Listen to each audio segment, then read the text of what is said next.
morning. Yeah, the sound. I just saw a notification in the bottom of my screen there. It's like, hey, what's this? Oh, so cool, very cool. How are you today? I am good. I am good. It's kind of slowish, but I hear you. I yeah, am not, yeah, I just really feel kind of neutral, you know? yeah, yeah, So yeah. I So who knows? Who didn't knows? want to make anything of it. I just thought, okay, I know I'm having some allergy issues, but that's nothing new. So, Yeah, same here. Not allergy issues, but just stuffy nose from change of season when the wind blows. Stuff starts to come up. yeah. So gives one that stuffy nose. Let me turn you up here. You're a little soft. Okay. There we No, go. I'm all the way up on my end. Yeah, yeah. No, no. It's definitely was me. I listened to the books on tape, the uh, audio books from the library, and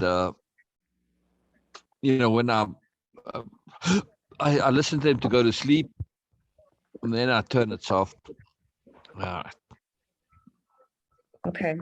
So, hey, I started on that diplomacy. Um, very cool. Very I, cool. Very I cool. started on that, and I didn't Yeah. know if you wanted me to do my takeaway first Oh, or if you, absolutely. Oh, absolutely. That's always the key part of it. It's very critical. okay, Just to read through the courses. To okay, me, it does little. And I'm not saying it does little because I'm being disparaging of anyone. Uh, I'll speak from personal. yes, It yes, does little because no matter how much we intend to to to take it in and remember, that's not enough. We right, trusting in memory, and it's not memory that we need to connect to, it's understanding. And the only way that comes through is when we demonstrate to ourselves, when we self-prove to ourselves. And for this we need the repeat backs and the takeaways, both, okay, because the repeat back is just you saying, this is what I understood this to mean, and okay, that's a check for yourself.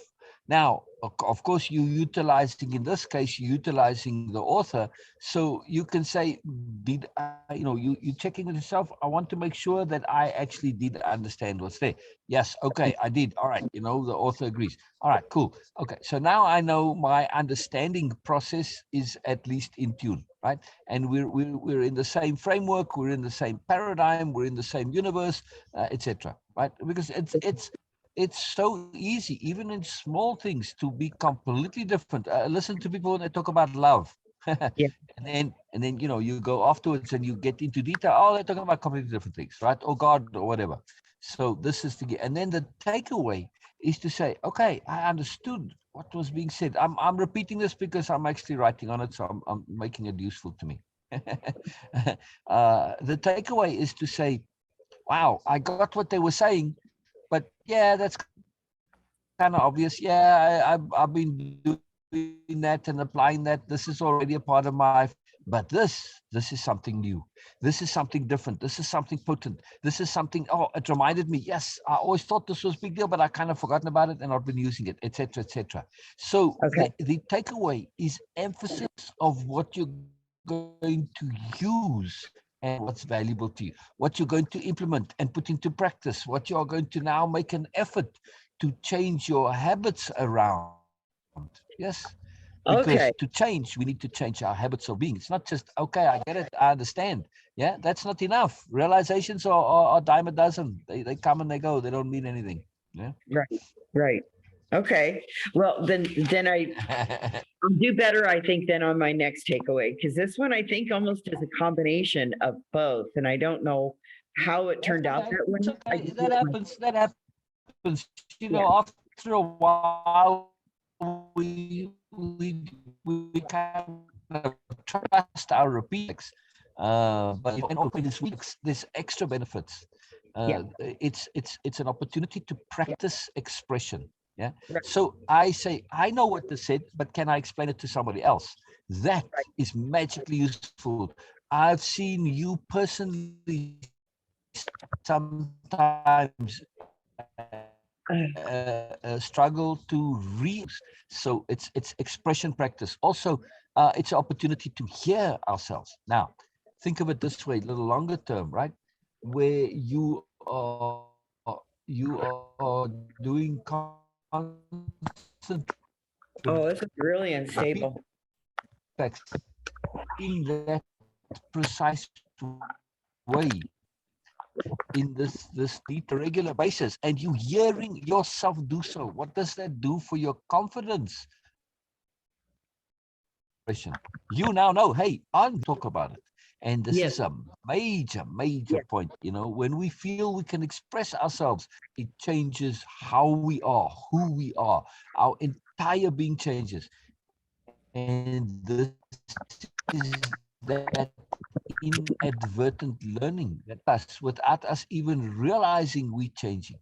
It's very Right. potent. And then you combine that with dictionary of power, because obviously in the takeaways you're going to be using your dictionary of power. Yeah. Yes, some of the Yeah. terms are obviously going to overlap, but you're only going to say it because that term is one that you own. You've made it your own. You using it. So you now get that self-proof of using it too. But the deepness of the whole dictionary of power now gets combined with the takeaways, because language defines our reality. Conceptions particularly, right? They create our world and our reality. But when we have a very kind of narrow vocabulary and it's just words, it's not conceptions, we get a bit of a rigid and fixed reality, which can be a bit fragile, right? Like that's Right. just the nature of fragility. The more rigid something is, the more fragile it is, right? Like glass, it can't bend, it's fragile, right? Right. So, uh, so now when we have these conceptions, though, which are open-ended, they flexible, they adaptive, they grow, they moreness, they always evolving. Wow, this makes for the most strongest self and reality. Yes, Yes. because in order to have open-ended conceptuality of self, we have to have trust. Yeah. Yes. Yes. And Agree. our trust can't be hollow and empty. We know what hollow and empty trust is. That's just wishful thinking. Nah, that's crappy. Yeah. So our capital T trust is based on impeccability. So now this is an automatic application of impeccability when you start to use that language and you redefine yourself and your world. So it all works together. It's really magical, and it does so inadvertently, automatically. This is really powerful. Yes. Yes. And it's capital P practice too, obviously. The repeat backs, the takeaways. Yeah. Yeah. Yeah. Well, I'll start with my takeaway then. And this is All right. on. Brilliant. All right. So let me just go there. Give me 1 second. Uh, for the psychology of psychology via motivations, for that course, uh, I said, let me really give the sort of instructions, like what's expected of you, make it very clear. So I started to write it all out, and let me just go back in and I'll show you before we get started. This is kind of important. Okay. So I'll show you. Where am I? I want screen share. Okay, let's get through the modules here. Here we go. So how to do this course, right? Now, I verbally usually tell people this to come on Zoom, but I said, let me really put it down and be very clear, right? And add a few things, which I do, but let's like really put it down. Of course, repeat backs, takeaways, dictionary of power, task and exercise. Now, this one is particular to this course. Okay. I'm explaining what it is, and the participant has to write it out, like make a thesis, make it kind of formalize it, right? And in that, they will get to understand what it is.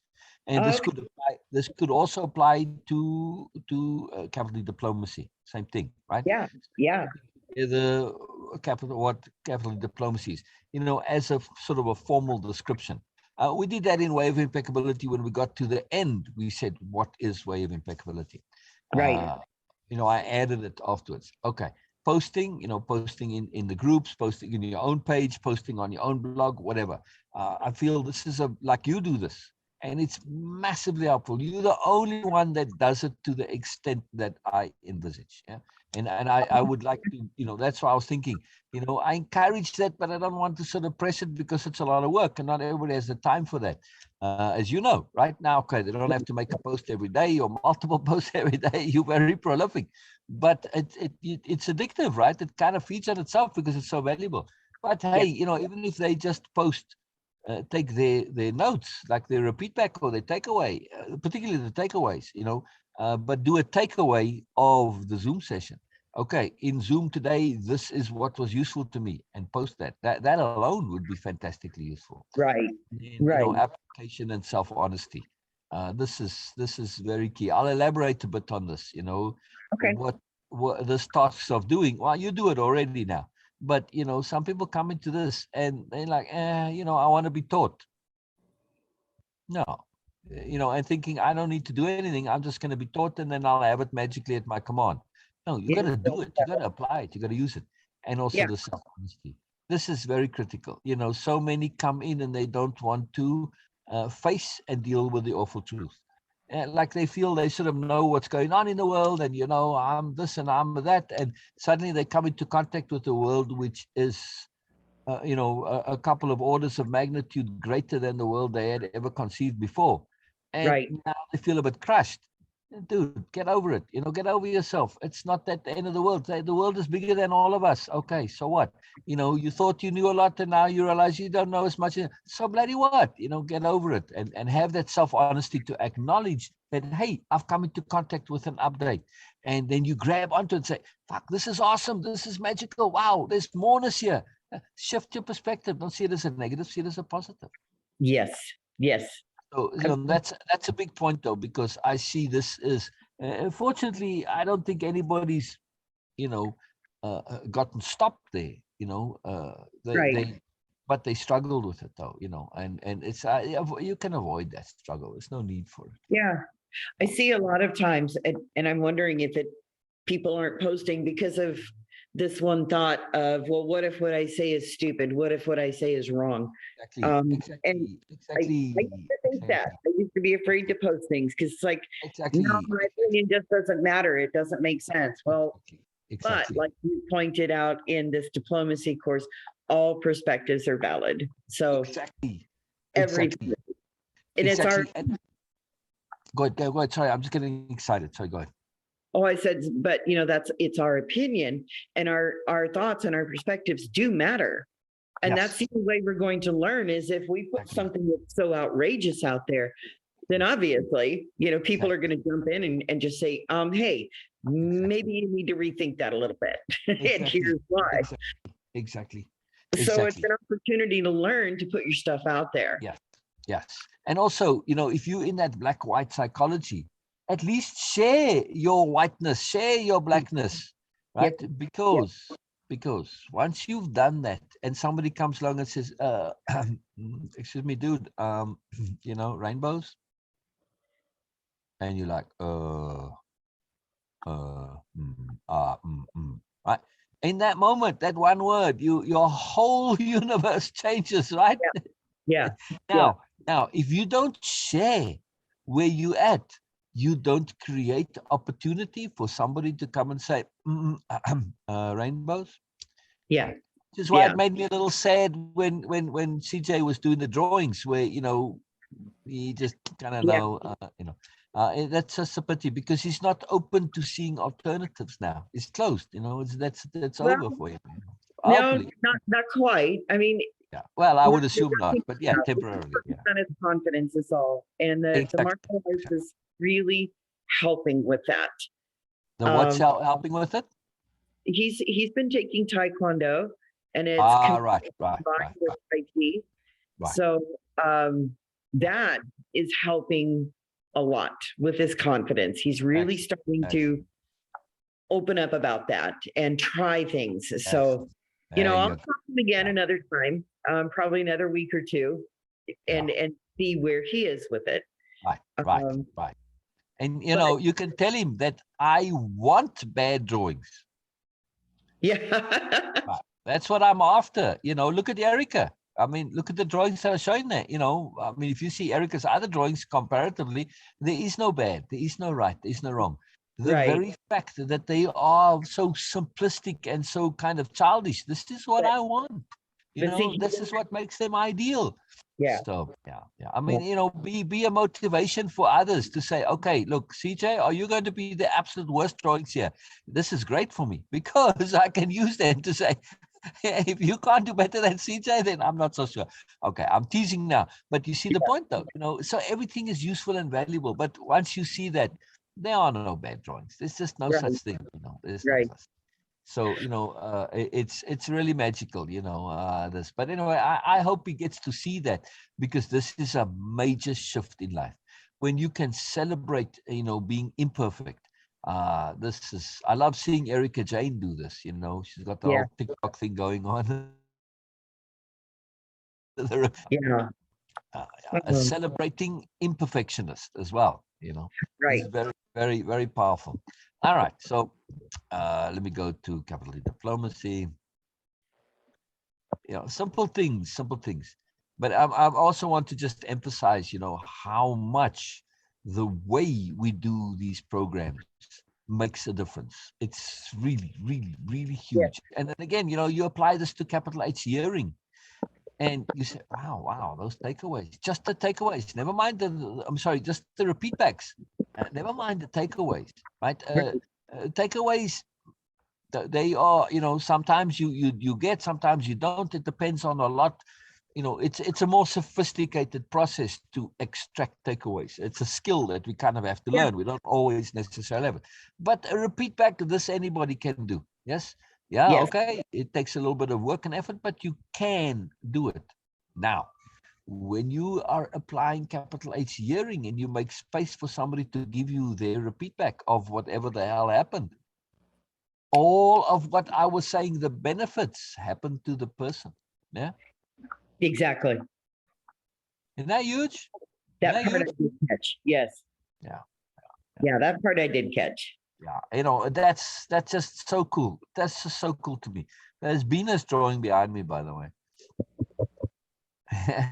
All right. Where, Cavalry diplomacy, nobleness, and largesse of spirit. Oh, I just love that term, largesse of spirit. That's so cool. Yeah. You have oh, plenty of it, sir. You have plenty of it. all All right. right. Is this where we at? Is this where we at? Yep. So I Ah, was going to give my takeaway first, and please, then please. because I Sure, had sure, some sure. questions, of course. Sure. All right. So this module opens with the statement that diplomacy is linked to the way of living. Once I finished absorbing the content, only up to the tasks and exercises, the link between those two made sense. Yeah. It's easy to see the importance of connection to awareness for the new nobles as it applies to a way of being and living. Awareness is everything. Without it, there would be no consideration for others. And where would we apply empathy? Question mark. From a Mhm. coaching standpoint, how would we know if someone was on track with their intended goals or other intentions? Yeah. There is much to diplomacy, much more than a definition. It is a way of living and being. Yes. Empathy, consideration, hearing and observation, compassion, vision, and foresight. These Yes. characteristics combined assist with extrapolation, a power tool for, and why did I put CDD? Okay. This part was a bit tough to wrap my mind Yeah, around. it's a power tool for capital D diplomacy. Yes, absolutely. Right. Okay. But extrapolation is where my question is. So let me finish this and I'll ask you my question. Ah, This part was a bit tough to wrap my mind around, perhaps because it's a concept I am aware of, but I cannot fully articulate what it means. My best determination is understanding when I'm coaching, for example. If I'm using empathy, my observation skills, compassion, understanding, and awareness, I have access to more information about the direction a person is seeking. I can either redirect to save them from embarrassment or let them continue on through because they're on their intended path. yeah. Understandably, we don't want embarrassment for anyone, but at what point do we not, at what point do we not step in because it could be enabling. Yeah, Diplomacy exactly. is being present in a truthful, positive, generous manner that benefits myself and others. My definition here helps me link back to how I conduct myself in a way of living and being with impeccability. And I Exactly. put parentheses, it's fairness, it's ethical, etc. Exactly. And appropriate. And to answer your question, how do we know? And in attunement. Okay, I'm going to put that in there. Oh, very critical. It's very critical because we can do all of the rest and be absolutely impeccable, but still be out of attunement. Okay. So attunement falls in when our knowledge reaches its end. Yeah. I can be logical, sensible, rational, thorough, impeccable, everything. But there's still that extra that's outside of what I'm aware of, and that's attunement. So I Okay. need to check that. And of course, attunement has its own, complexities. But still, after a while, we start to get to understand how to connect to that and utilize all of the mechanisms that are involved. But this is quite it's a very, very big deal, because sometimes, like you said, you leave them to embarrass themselves because this is the best thing, and Yeah. they learn and they grow. Other times you condoning the behavior and you entrench it and you make it worse and you complicit and so on. So not cool. So yes, attunement will let you know those differences when you can't tell the difference. Yeah. Let's see, and that was where I was struggling in this module, the beginning of this, before I got to the questions, was with extrapolation. All I right. don't So know why. I mean, I can kind I love of, it. I love it. but I can't explain it. Yeah. Okay. So extrapolation is I had a nice definition for you in a second here. Let me just rethink it and get it back.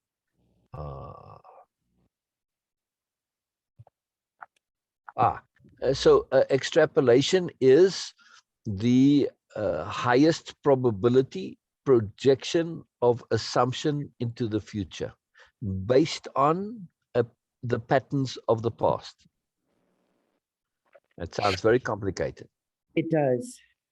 All right. So think of a sales graph, right? On the always those jokes you see with the sales graph in the back in the office on the wall, right? And you see Okay. the upward curve, yeah. And Right. then you at the end of that curve, typically they would have that dotted line to predict where it's going to be going. It just keeps on going up and up, right? Okay. Right. That dotted line is extrapolation. Oh, okay. That's That's it. It's very simple. So you're projecting a pattern into the future based on the pattern of the past, and that pattern is most likely should things continue as they are. Yeah, that's very important to understand with extrapolation. Yes. okay. When you're projecting your sales, for instance, that sales graph, we've let's say you are selling. I don't know. You built a new town and you built 100 houses and you've sold them all, right? Okay. And you're projecting that sales graph to go from 1 to 100. But now you extrapolate to go past that. It cannot. There are only 100 residents in the town and you've only got 100 houses. That's it. Your graph ends there. There is no extrapolation. Cannot happen, right? Okay. Yeah. So extrapolation is assuming all of the conditions stay the same, typically, right? As I said, it's the projection of an assumption into the future based Okay. on the patterns of the past, right? Make sense now? Yeah. And that's where we can actually do things like forestall the embarrassment if Exactly. Exactly. than what it, Exactly. Because we see the way the thing is going. Now, also, it is, I said, high probability. And this is important, right? Because if we don't have data that suggests a high probability for our projection, then we don't do it. right. Okay. And I say, I can't extract. I don't know what's going to happen here. This person, it looks like they're getting angry and annoyed, but they've never done this before. So are they going to lose their temper? No, likely not, because they've never done it before. Okay, likely they're going to catch it and suppress it. This might be the exception, but I can't bank on it. I can't bet on it, right? So Right. extrapolations are, for the most part, if you're going to use this, you should, to me at least, I try to only use it in such a way that I'm willing to bet money on it. Yeah. Okay. Yeah. So how does Now, that, but how does that fit in then to, okay, if we're unaware, oh, wait, if we're unaware, if we're in an immersion bubble, okay, I'm getting it. If we're in our own immersion bubble, we're not going to be able to exactly, exactly. often to use this tool. Exactly, Okay. exactly, exactly, exactly, exactly, exactly. Now, Okay. we are all very skilled at extrapolation. We need to be. That's how Yeah. we survived, right? I see the line coming. I extrapolate where he's going, what his movements are, what he's going to do, well, this is I'm the one who's after. Okay, well, I'm getting the F out of town. So we have skills at implication and extrapolation. They are very closely linked, right? Okay. Implication and extrapolation. You could say implication is almost like a kind of a guaranteed extrapolation in a sense, right? Yes. Not 100%, but it's a very high probability extrapolation. Let's put it that way, right? Okay.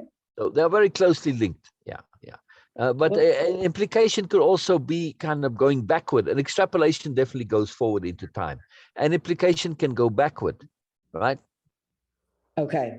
Now In here, time too. So that's, I'm trying to think of an example here now.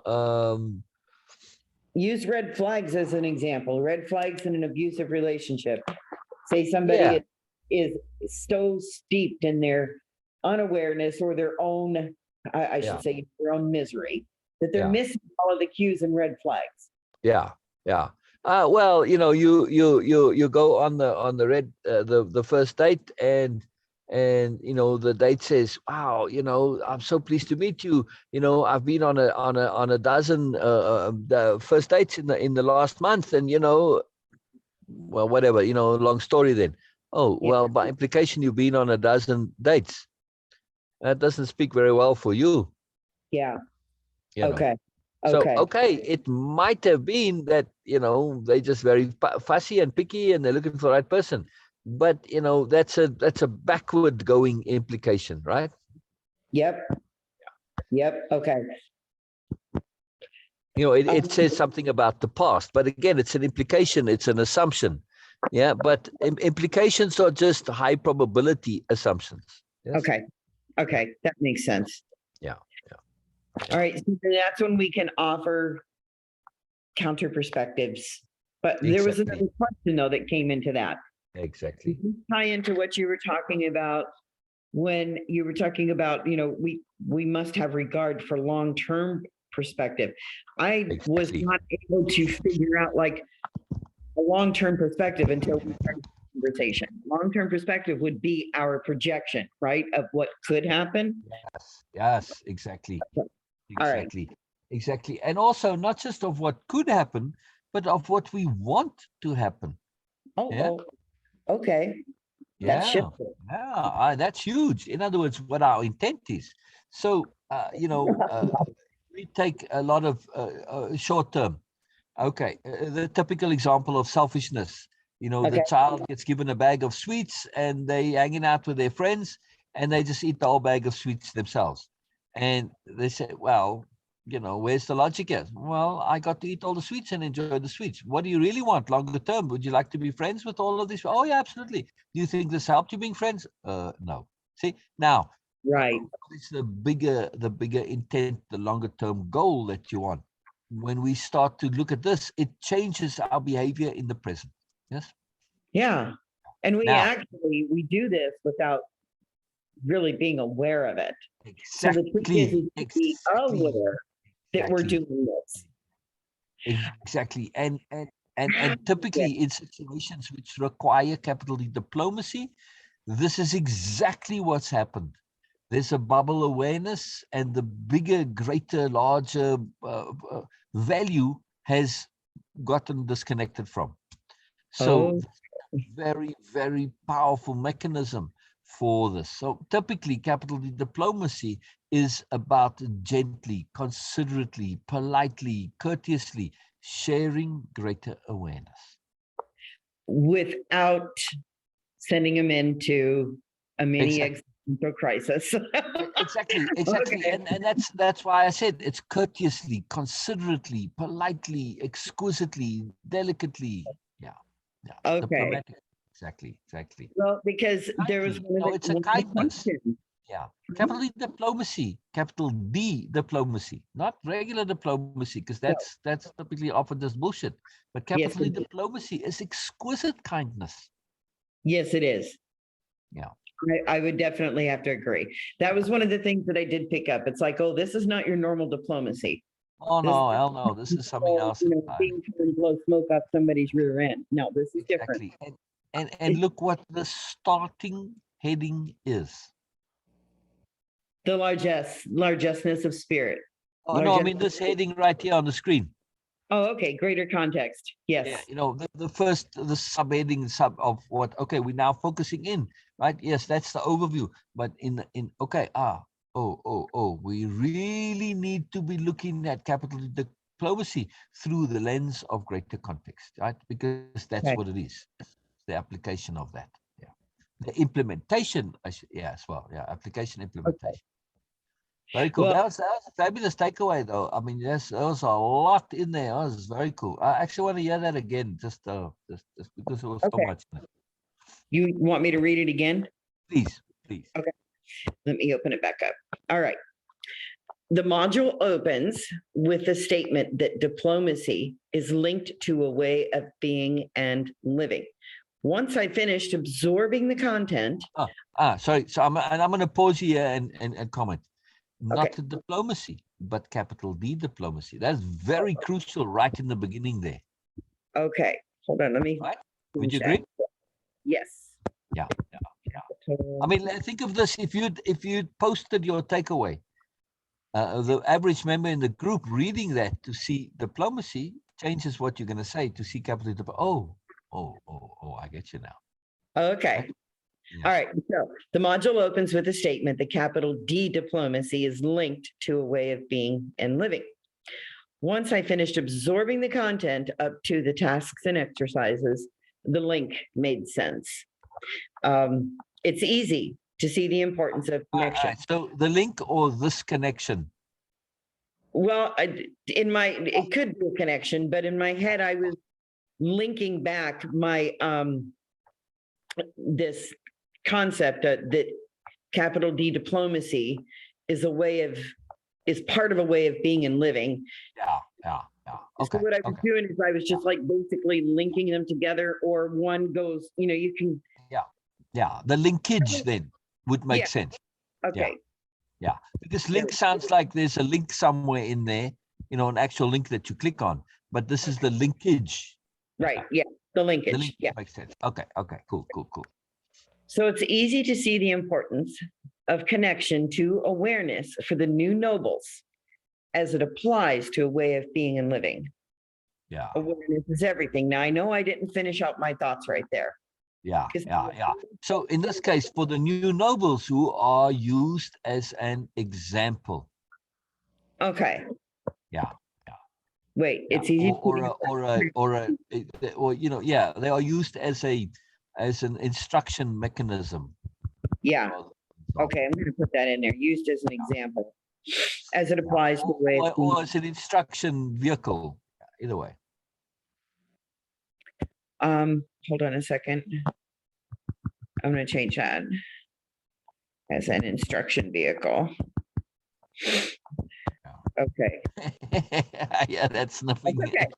As it applies. It just amuses me because I know what it's from, but sniffing has got such a lot of associations to it. We almost want to say, "Are you okay? Are you okay?" Yeah, I know. Okay. Awareness is everything. See, I can't sniff quite that much, but Oh, okay. if I sniff, I'm going to block the nose. It's barely open now. Oh, without it, there would be no consideration for others. And where would we apply empathy? Question mark. That's a great question. That's a great question. Yes. So if Yes. we have no consideration, my thoughts there were if we have no consideration for others, it's going to be almost impossible, not impossible, we just wouldn't be applying any empathy. Yeah. So Yeah. to me, that's where some unawareness also comes in. Yeah. Yeah.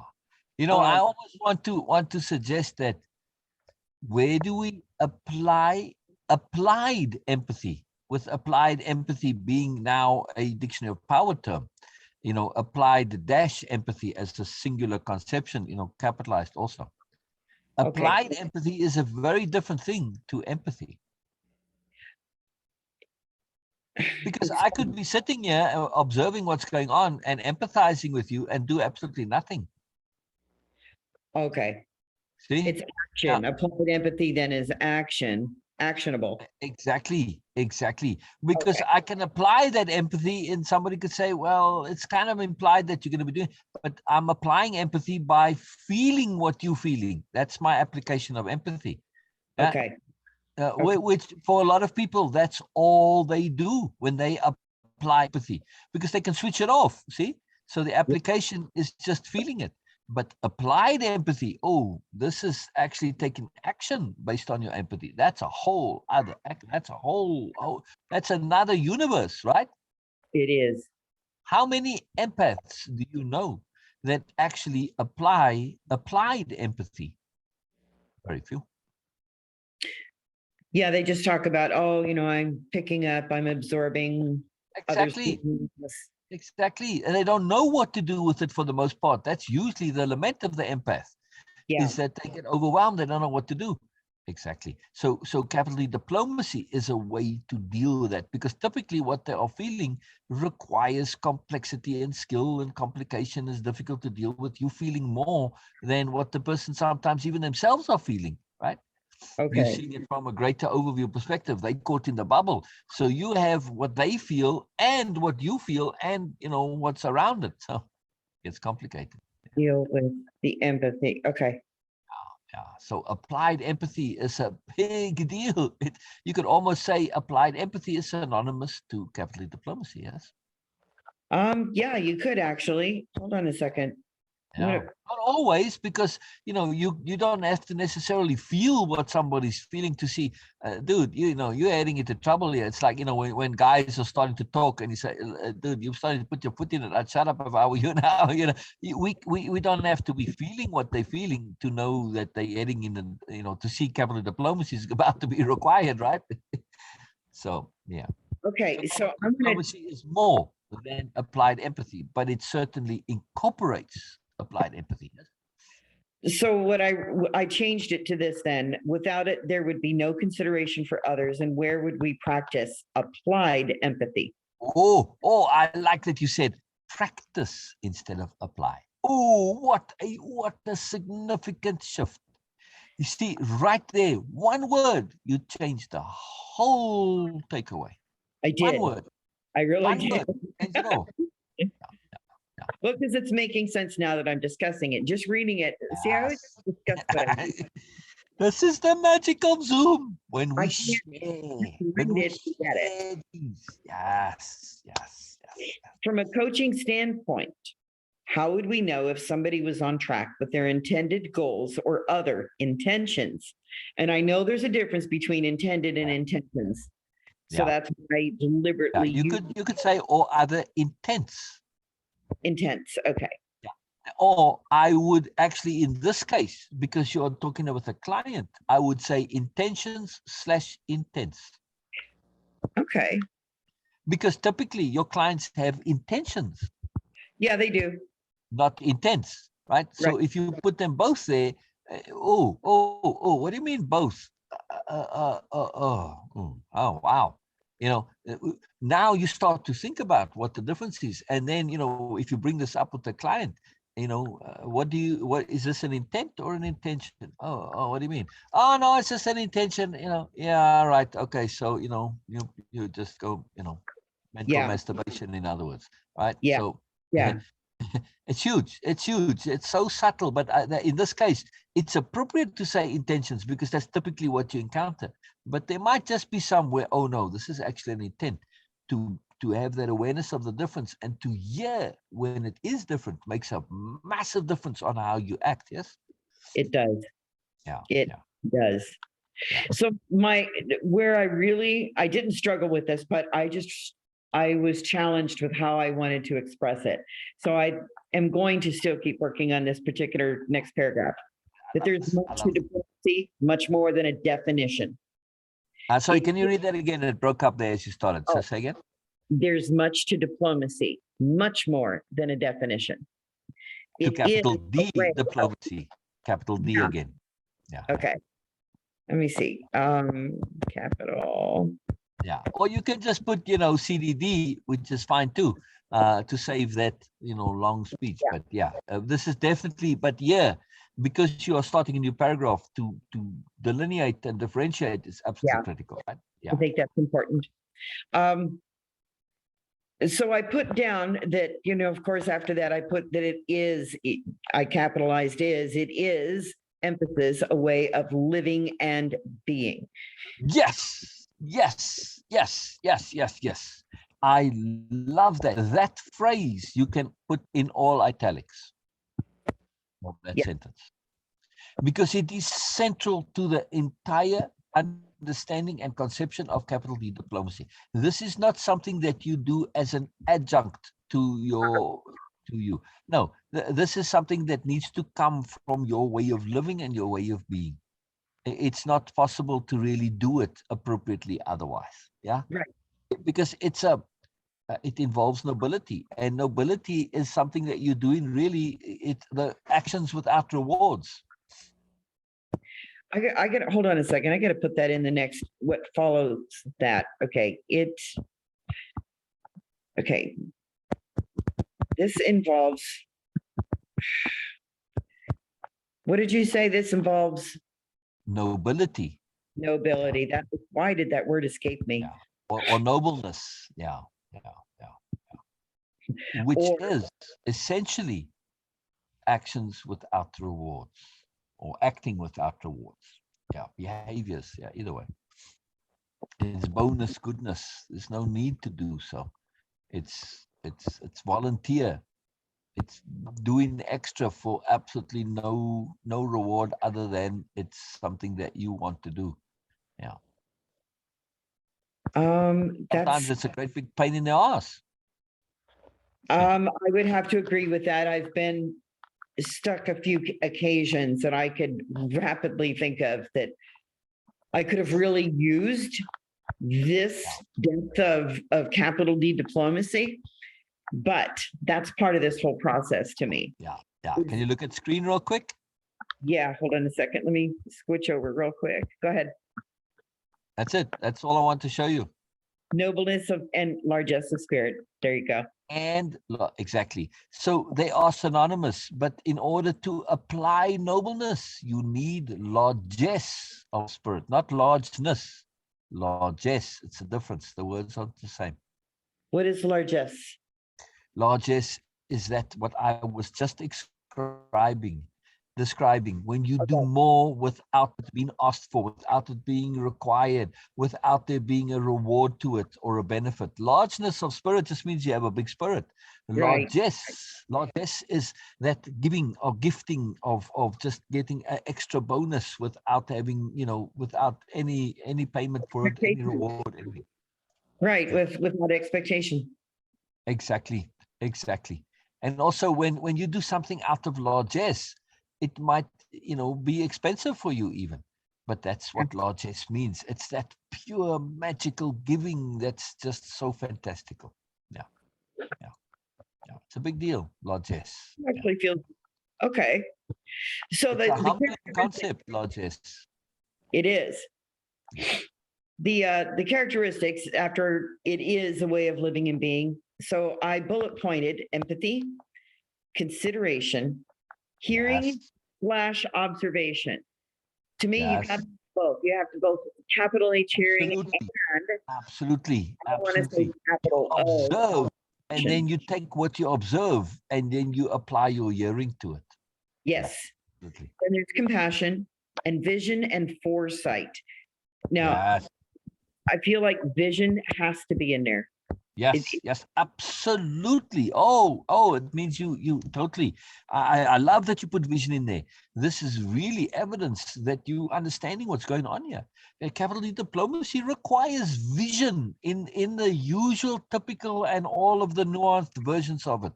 To see a moreness, to see a greatness. Vision is usually associated with a spiritual, deeper understanding, etc. That's precisely what capital E diplomacy is. You're looking into, you have a vision of moreness, of nobility, largesse of spirit, of beauty, of excellence. Oh yeah, vision is very critical. That was, to me, that was one of the key ones. And I really gave this one, I put a lot of thought into what it means to me. And I probably could have added more words, but they wouldn't have been as pertinent as the ones that I chose. Because of course, yes, you had already listed empathy and consideration. Compassion, I know that was in there at one point, but the hearing and observation and the vision and foresight, these are only going to happen if you're not immersed in a bubble. Yeah. Unawareness. So exactly. Characteristics above combined, all of them combined, they assist with extrapolation. That was my takeaway on the extrapolation part. And I called it a power tool of capital D diplomacy, and I put CDD. Now I remember what it means. And then this is where I wrote, this part was tough to wrap my mind around, perhaps because it's a concept I'm aware of, but I can't fully articulate what it means. Now, I'm really proud of that because first off, it was hard for me to say I don't quite understand. But then also, Why? Well, that was where, see, there you go. I was not being fair to myself. Why is that hard to say I don't understand? Are you supposed to understand everything? That's where I was. You guaranteed this? All right. So no, that was the last time that's an issue, yes? Yes. And that was exactly. And that's why I said I was pretty proud of myself for writing that. Yeah, it's awesome. It's awesome. Wow. Okay, Sherry, that's great admission, but what are you going to do about it? Well, I'm just not be afraid to ask. Exactly. So what, and when we do ask, look at the joy and the moreness that we get out of it. It's so fantabulous. It's fantastic. Yeah. So I'm putting in here C notes because I'm writing to myself. Yes, I do understand what extrapolation is now. Yeah. My best determination, and I didn't finish that. My best determination of capital D diplomacy. There we go. Is understanding when I'm coaching, for example, if I am using empathy, my observation skills, compassion, understanding, and awareness. I would like to put vision in there. Discernment. You have discernment in there somewhere, yeah? Okay. Didn't you have already earlier? No, I was talking about it. Okay. Yeah, discernment and awareness.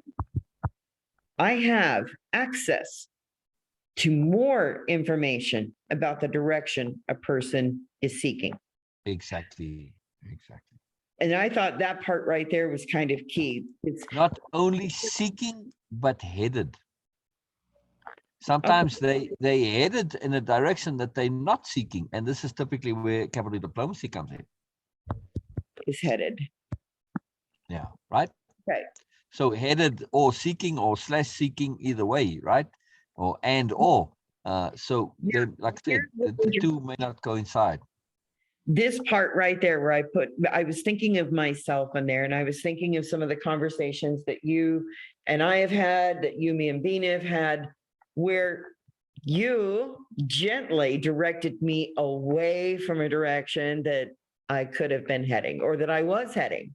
Yeah. And I was like, wow, he was using capital D diplomacy.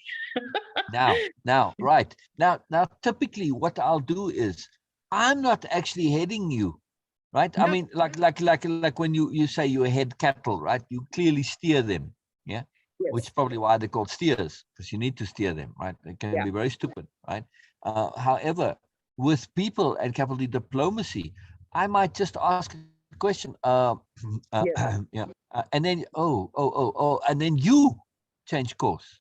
So for me, I try to ask or make a comment in such a way that the awareness clicks and the realization kicks in. Oh, yeah, well, that's actually, I didn't think of this as an option, but now that you mention it, yeah, I prefer this option, right?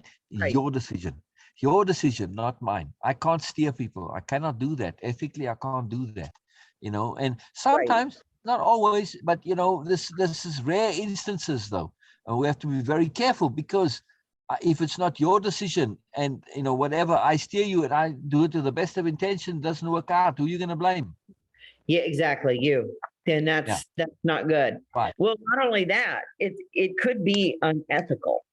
right. But beside that, though, if it does go wrong and it was your decision, who do you blame? You take responsibility. It was my decision. So what? I learned from it and you move on. Right. So Yeah. when it's our choice and it goes wrong, we don't take it as badly and we don't look for excuses. We just say, oh, I need to learn, and we move on. Right. That's it. Yes. So Yeah. this is great. So it changes everything. And also it makes you feel self-determined, which is absolutely the key to everything. We know our decisions aren't going to be right, but that's the magic of impeccability. That doesn't matter whether they are technically correct or not. In the moment, you feel satisfied they are. And that changes the reality of how they work out. And even when they don't work out, they have negative consequences. You end up with fortuitous mistakes, etc. So this is a big, big, big, big deal. Very big deal. Yeah. Right. Okay, understandably, we don't want embarrassment for anyone, but at what point do we not step in because it Yeah. could be enabling? Now, that Can part we right there, that was a big question for me. Yes. Can we just shift that with one extra addition there? Okay. Undue embarrassment. Okay. There we go.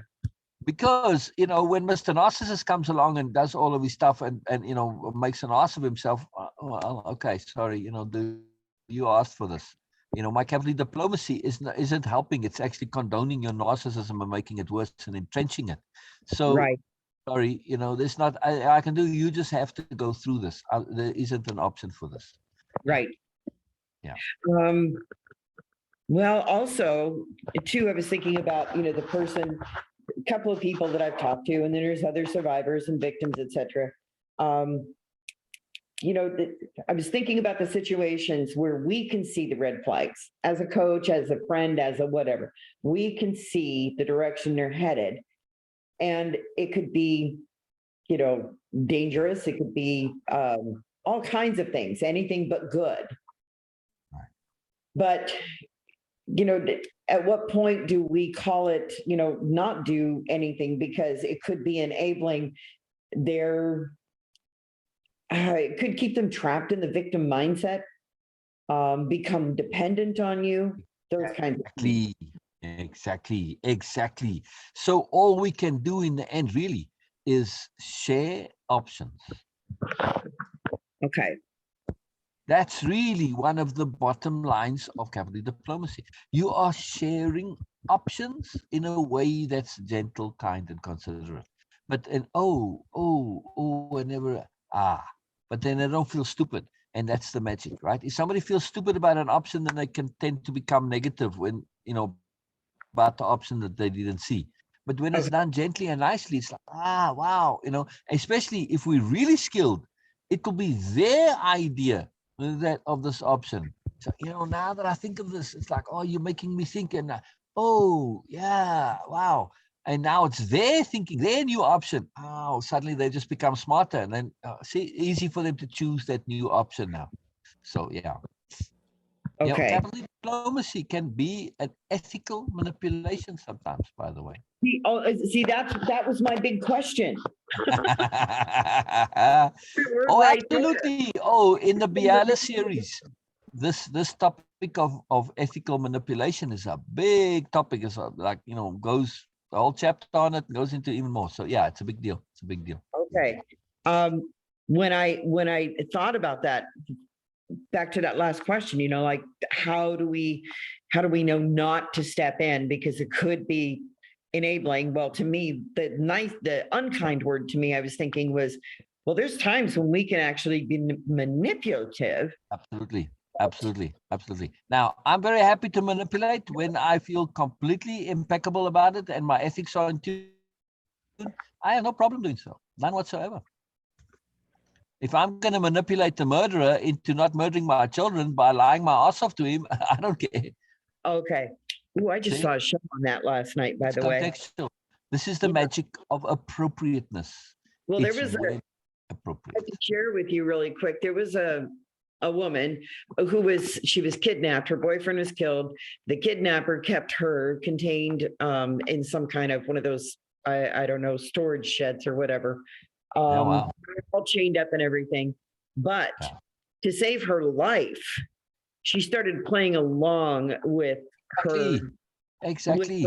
on kidnapping her. Yeah. And even got him to the point where, he was bringing her extra special things. And Yep. basically she was faking the whole time with him to save her life. Yeah. So Absolutely. Totally.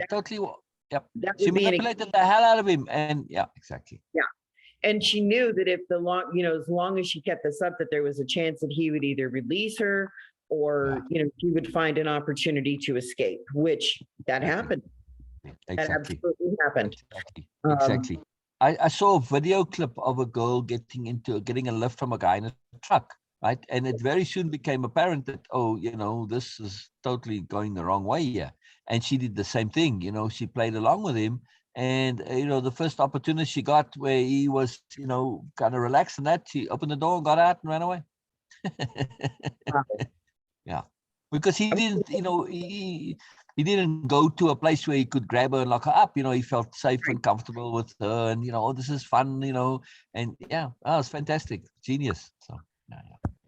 I've used some of the things myself. Yeah. In my youth. Yeah. So then I finished it up by capital D diplomacy for me is being present and sharing in a truthful, positive, generous manner that benefits myself and others. My definition here helps me connect to how I conduct myself in a way of living and being with impeccability. And then in parentheses, I put fairness, ethically, appropriate, etc. in attunement. In attunement, yes. And then you can, if you really want to cap it off there, just, in attunement as appropriate. Attunement is always appropriate. That's what attunement is. It is ensuring that we are appropriate in the greater context. Yeah. In the greatest context. Well, so I got up when I finished that. Yeah, I love that. I love the for me. I love the for me there, by the way. Go ahead. Well, and go ahead. Sorry.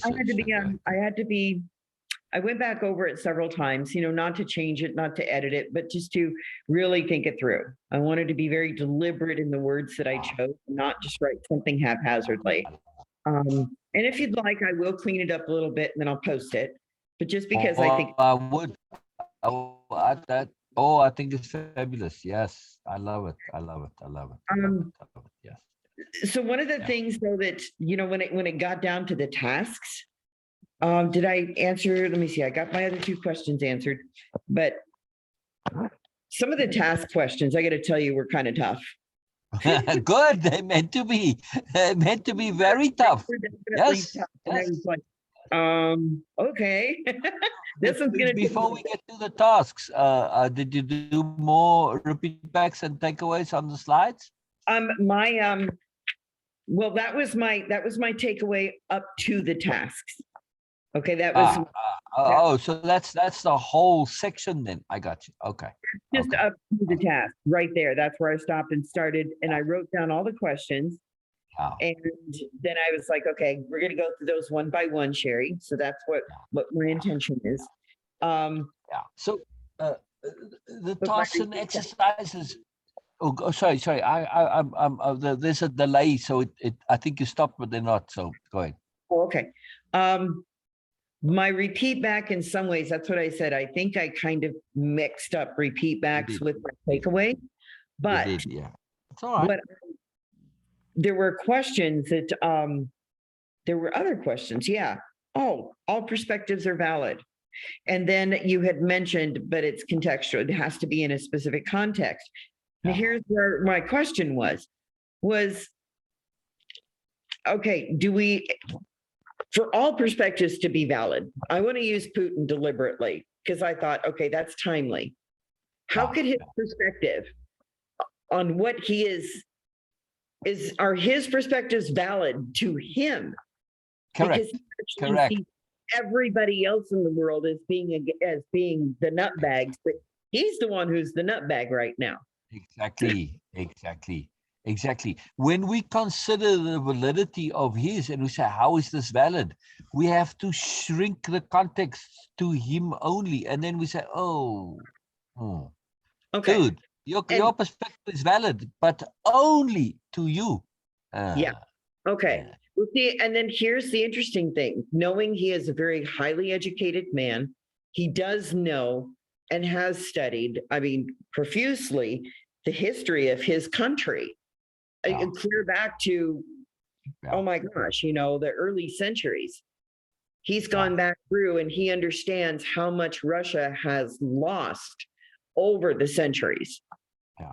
Well, in his mind, he's like, no, I want all that property back. I'm going to right all the wrongs of my forefathers. But And exactly, and when you exactly, to understand Putin psychology of superiority paradigm, that's it. He's yes, all yeah, applying this in that logic. Greatness, superiority, dominance, getting back, justification, self-pity, etc., yeah. etc. I found it really fascinating that he was Yeah. divorced the same year that he started in 2014. He was divorced the same year that he declared another war. I thought about it, and it's like his wife probably said, "Bullshit on you." Yeah, exactly, exactly. All right. So So, before we get to the tasks and exercises, I actually have a fun article that you may want to write. I'm just lazy to write it. Yeah. okay, okay, Um, just doing things differently. That would be my title, but that's just me now. All right. So now for me it goes like this, right? And you can put it in your own words, obviously. But when we look at the Ukrainians, we see the news reports and we see the citizens. There's the granny with the AK-47 lying on the concrete, right, preparing citizen defense training. I said, this is very admirable, and most people are applauding them and cheering them on, and go granny, go citizen, go mom, go dad, fight for your country. But let's think about this a little bit more and apply really doing things differently. What would happen if all of the Ukrainians who, instead of leaving the country and who are opposed to war, simply go out into the streets and stand in the way of the Russian trucks and vehicles and tanks? yeah, And they make placards which says, we are unarmed yeah, and we don't want you here, and go home. And how do you explain this to your children? yeah. That you left. How is this right? Again, those are all your placards, right? But my point is, right, that I want to say very clearly, those same people, instead of the guns, if they stand in the street in the way of the trucks, now what happens? You are forcing armed military to confront unarmed. This doesn't go down well anywhere. Oh, one of the other placards is, you're on live TV. Yeah, exactly. Right. This is very important. This is a very important one, right? So we are unarmed. How do you explain this to your children? You're on live TV. How is this right? How is this justified? How is Yeah, this legitimate? We don't want you here. Go home, right? All of those, right? So now you got a whole crowd saying this. Now think of the underlying, the deeper logic. If you stand there with guns, if I'm a soldier and you got a gun at me, I don't feel guilty shooting you, because if I don't, you're going to shoot me. Whether or not my commander is correct in me being here, I don't really have a choice. I've got to shoot you, otherwise you're going to shoot me. Yes, you take choice out of it. Unarmed against armed changes the matter entirely. You now force the soldier on the ground to do something which his commander is very hard pressed to give him a legal order to say, shoot on civilians. Where's your legality for this? Where's your justification? Where's your you want the soldier to say, no, I'm not going to do this, right? But when you put a gun at him, he don't care. He feels, he agrees. Well, we might not agree with the logic of the bigger operation with the war, but he's got no problem shooting you. But unarmed. Furthermore, should they be stupid enough to actually attack unarmed civilians? You think the sympathy in the world and the antipathy against you is at the moment got fierce. The moment you start, running your tanks over unarmed civilians, that's the end. That is the end right there. Whoever gets, shot down or run over by the tank or whatever, your sacrifice will completely change the entire effort. Huh? Yeah, exactly. So what I'm trying to say is it's under the heading of doing things differently. Yes, I applaud you, and people get all into supporting the Ukrainians and all this, and they want to send them money and arms and all this. No, sorry. Yes, I admire your spirit, and I admire you in the bubble that you think this is the only option. But think about it. You actually have a much better option. Furthermore, when you start to say, look, okay, so you're going to invade us and take over, and then what? How are you going to govern a country that doesn't want you here? If you think we are doing passive resistance now, can you imagine when you are starting to have to get supplies and food, and which we're growing, we're going to have to transport, we're going to have to move. You're going to depend on us to at least be sort of obedient. How many options do we have to passively sabotage you day in, day out? How do you govern the people who don't want to be governed? It's not possible, right? It's a nightmare. So we're going to put the entire country into jail? But see, and that's what Putin's been dealing with in his own country, is people just don't want the way they've been living. I mean, as evidenced by the protests, daily, thousands are being jailed. So, right. But here's the point with the Ukrainians. They have a moment. He does this in Chechnya, in I forget all the other surrounding the one that has Russia. Well, he took Belarus back in what? Belarus. That's it. Belarus, Russia, and one of the ski countries with a T. Anyway, yeah. So what he does is he doesn't directly go and oppress them, right? He installs a dictator and has them do it on his behalf, right? Yeah. But the problem is there already in those places. You already had a pattern of it, right? Mm-hmm. And with Ukraine, because this is new now, you have an opportunity to say, look, the whole military step down, no more, and the entire country step out. When you see an entire country, you don't have a chance as a dictator, as a bully. It's not going to happen. Yeah, it's too much to deal with. So let's put it this way, right? Should that not work, then your worst case scenario is you get back to where you are now. Yeah, but at least you tried this and you gave it a shot. And likely, with all the press and the publicity, and this is going to change things tremendously. I mean, literally, if he's occupation force, right? Everybody goes to the outskirts of the city where they are, and they stand in the roads. What the hell are they going to do? Yeah.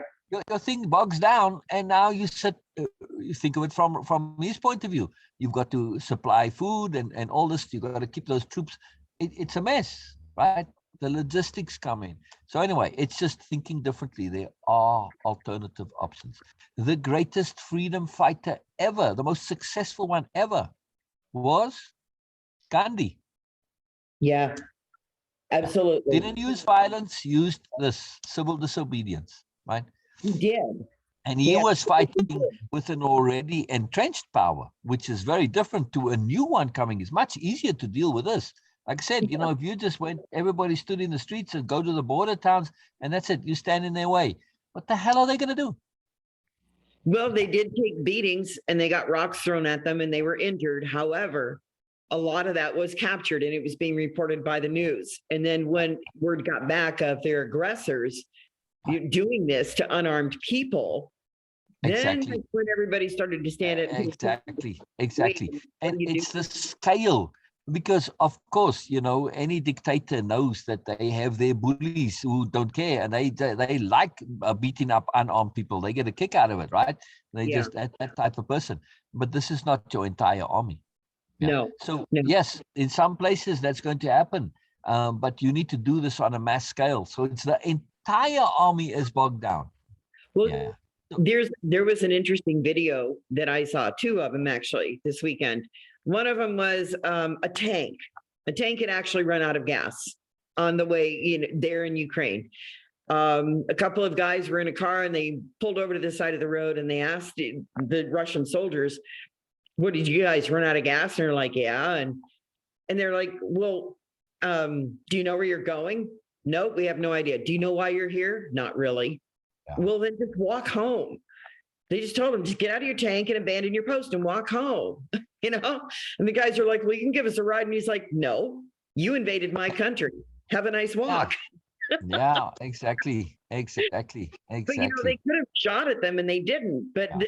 these were Russian soldiers who just like, "We have no idea why we're here. We're Yeah. just told to come." They Yeah. don't have a clue. And then Exactly. there was another Exactly. one. Exactly. There was another one Exactly. where a And little girl, she was so angry at this Russian soldier, and he just stood there. yeah, He didn't have his gun on or anything, but she just stood there and she yeah, started just hitting on him and screaming at him. yeah, Here's an yeah. adult male looking at this child who is just furious, who doesn't understand what's happening to her country. He simply had no other choice but to walk away. What was he going to do? Exactly. Abuse a child on the Exactly. phone? Exactly. Exactly. And those are the soldiers, the ones who aren't nasty, horrible people, who are just following orders. And, hey, the guys in the army, because, well, shit, I need a job and I'm trying to feed my family.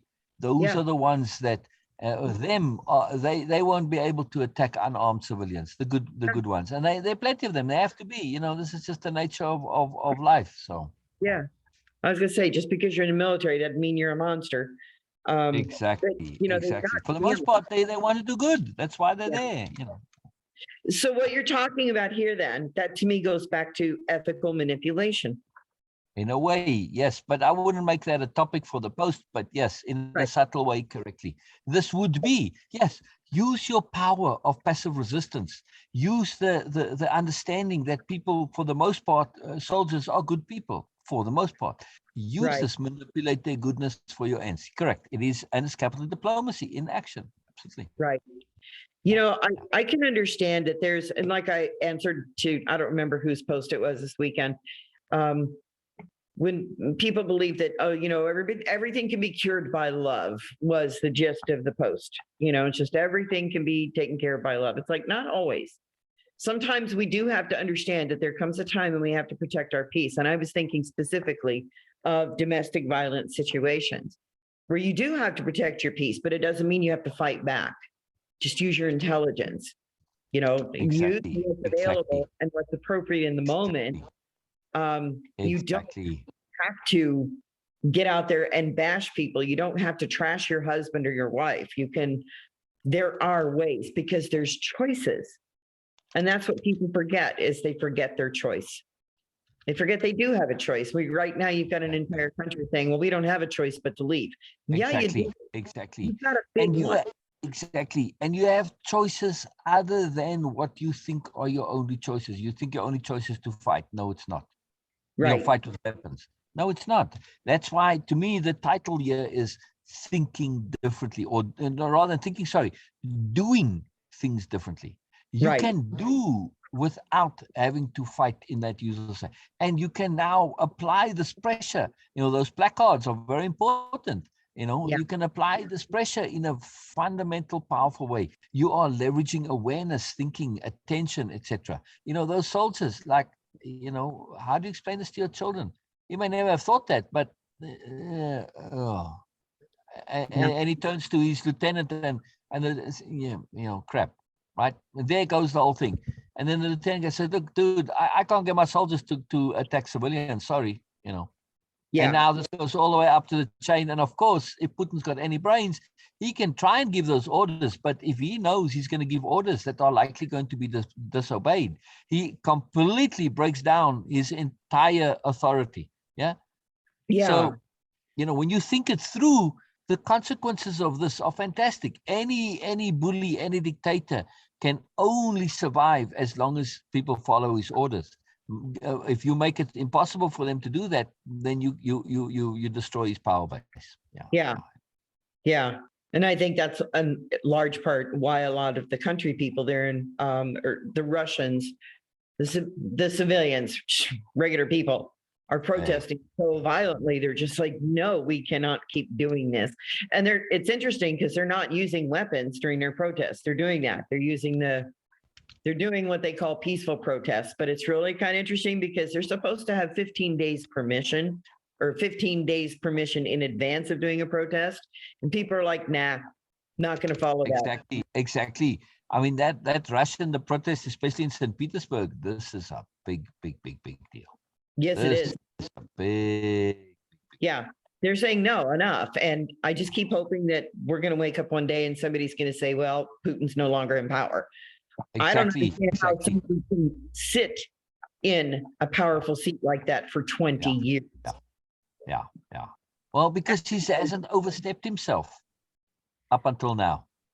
He's been very contained with his criminality and his thing, and he's got the support by all those oligarchs.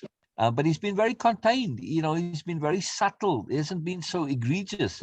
This is his Afghanistan. What happened in Afghanistan to the Russians and the Americans? It's they saw their asses and it didn't work for them. So right. So it's actually pretty predictable in the psychology. The longer you get away with criminality, the more empowered and immune you feel, and eventually you start to believe you can do anything and you're going to get away with it. But no.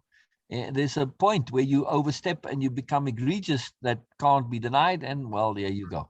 You reach that point. Big. Ego gets too big. Exactly. But that was a good example, though, of using Gandhi for that. I've got a post that says, to all you freedom fighters out there who want to fight, who's the greatest, most successful freedom fighter ever? Emulate them. And they all start to think, oh, Che Guevara, blah, blah, whatever. No, those are all freaking people who use violence. The most, and he liberated what? Almost 1 billion people, right? He did. It's like, come on, and all through non-violence. Yes, there were some times when violence was involved, but, where the people got beat up in that. But that's the magic of what he did, and he got an entrenched power out, which that's a huge accomplishment. Yeah, absolutely. Yeah, it's amazing. Doing things differently. And this is my complaint with Mandela. Yes. When Mandela was sent to jail, he was sent to jail for an act of violence, which people don't realize, right? I mean, he may have had a legitimate political agenda. That doesn't make violence legitimate, right? So, okay, he was happy to go to jail. But my complaint against him, and he was a lawyer, right? So he knew the laws and everything, but he also knew about Gandhi. Actually, Gandhi was mentioned in his trial. So I'm sorry, dude. You have no excuse. You knew about Gandhi, yet you still chose violence. Why did he choose violence? Because violence is glorified in his particular culture. And in the subcontinent culture, it's super glorified. Yeah. So, he refused to say throughout his own life, he never retracted this. He always refused to say violence is not legitimate as a means for political change. He never spoke against that, to say, look, we need to find alternative ways. Violence is not an option, etc. No, to him, violence is an option. But again, how can you justify this if you know about Gandhi? Sorry, that's just bullshit. That's just ego nonsense. That's just, I'm a tough guy and all this crap. No. Rubbish. Wow. Not justify. If Mandela had done what Gandhi did, it would have happened, South Africa would have changed decades earlier. Yeah. Well, and it's still struggling too. So Yeah, well, because they have that same logic in power. The superiority paradigm, dictators, bullies, manipulators, criminals. Yeah, exactly. Yeah, same nonsense. You perpetuate it. You perpetuate it, right?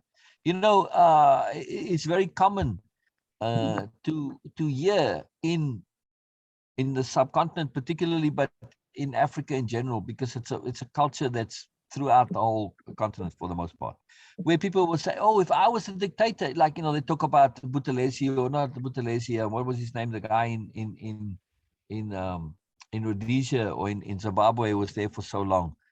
Anyway, and they say, "Oh, if I was so and so, I would do the same thing if I was in power. I would steal money too, of course. I would take whatever I could." It's fascinating how when they extrapolate to themselves and say, I would take whatever I can too. Isn't that what you do when you're in power? I've heard this expressed many, many times. I was going to say, who, Tina, that wouldn't be me. No, I agree. But if you grow up in a culture that's totally glorifies dominance and violence and superiority, etc., that becomes part of your thinking. And you just say, well, I want to be the top dog. And you sort of tolerate the top dog's abuses because that's what you want to do, and you want to do the same. It's fascinating. Really, really, really fascinating. Yeah. Wow. Yeah. Wow. When we think a little bit more, it's amazing. It's amazing what happens. Absolutely. And that's what well, just this whole weekend, actually, since Thursday, I've just been kind of trying to, I guess, pick and choose what I listen to. I'm definitely, watchful of how much I absorb. CJ was really kind of confused. He didn't understand. The part that scared him the most is when he heard the word nuclear enter the conversation. And, I just had to explain to him, well, we just wait. We just wait and see what happens. Wow. And really Exactly. I mean, for all his talk, Putin understands posturing and bluff really, really well, right? He knows all this and putting his troops on. This is going to scare the crap out of people. The moment he uses a nuke, it's the end of him. Absolutely, utterly, totally. Every possible support that he was get is going to evaporate. I mean, the Chinese are sort of indulging him because if he gets away with it in Ukraine, they can maybe get away with this in Taiwan. Yeah. But the moment that nuke drops, that's the end of it. They cannot support him because now you are starting on a path that absolutely nobody wants. So, this would be the first time and the last time that the dictator thinks he can get away with nukes. Yeah. I mean, likely it would lead to the denuclearization of everybody. It would, and that's the part that's scary. But then at the same time, it's like, well, I don't have control over it, and why worry about something I don't have control over? The only other thing I can do is to just keep speaking out. Again, the world though is. I just saw the European Union banned all Russian flights. That's it. No more. That's it. Over their territories. That's it. So I mean, that's a huge thing. I always feel sorry for the poor people down on the ground. Where they've got to, they suffer. Yeah. But again, dudes, you voted for this jackass. Now, okay, when you voted for him, in fairness to them, they didn't think he was a jackass. He was this hero. He was a tough man. He was a strong guy. He was Mr. Cool. Okay, I can see why they voted for him. I really can.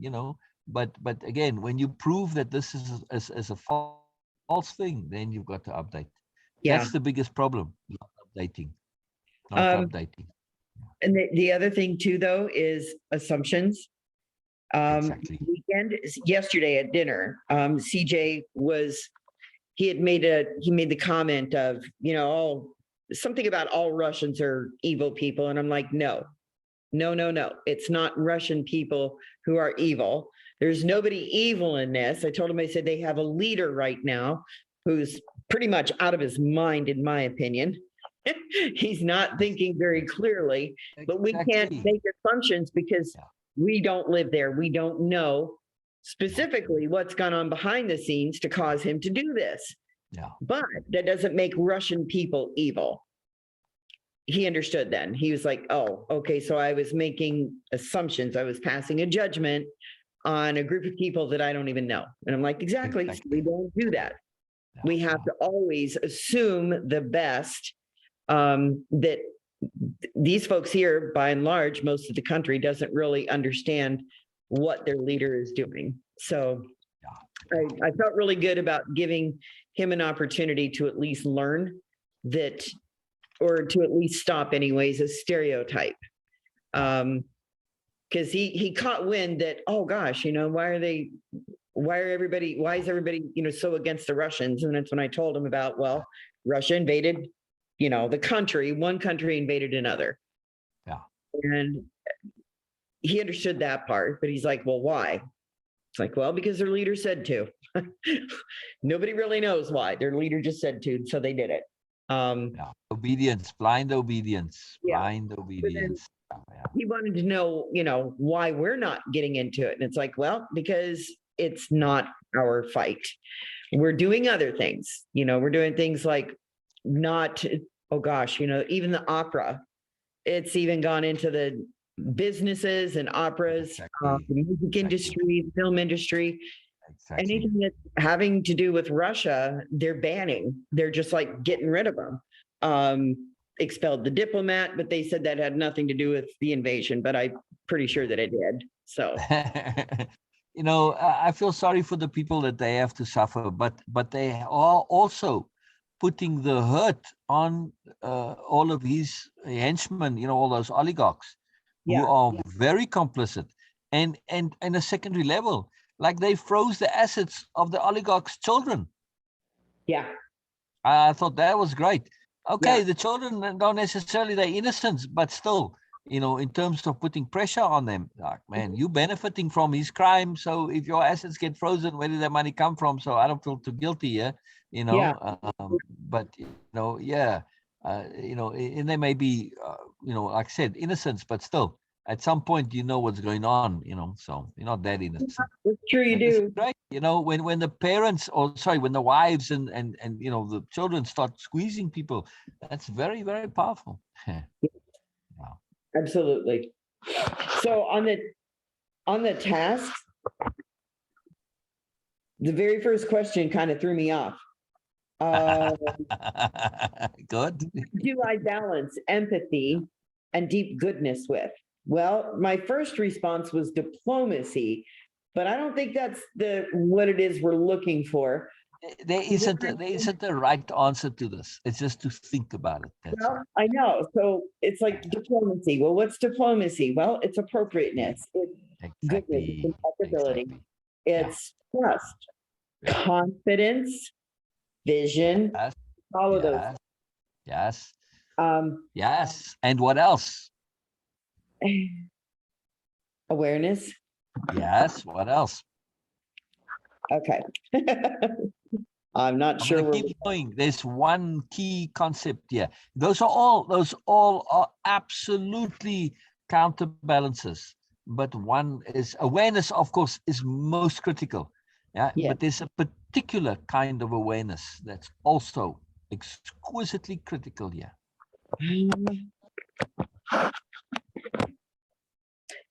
What do I balance? Empathy. Did you say appropriateness already? Yes, I did. Okay. So, yes, appropriateness, absolutely, right? Because the moment you start to say empathy and goodness, and I'm balancing this with appropriateness, you are doing something, and I'm looking for that particular conception. It's kind of a synonym for appropriateness in a way. Yeah. I mean, beside impeccability, which is a synonym, but it's one of the core conceptions in the dictionary of power.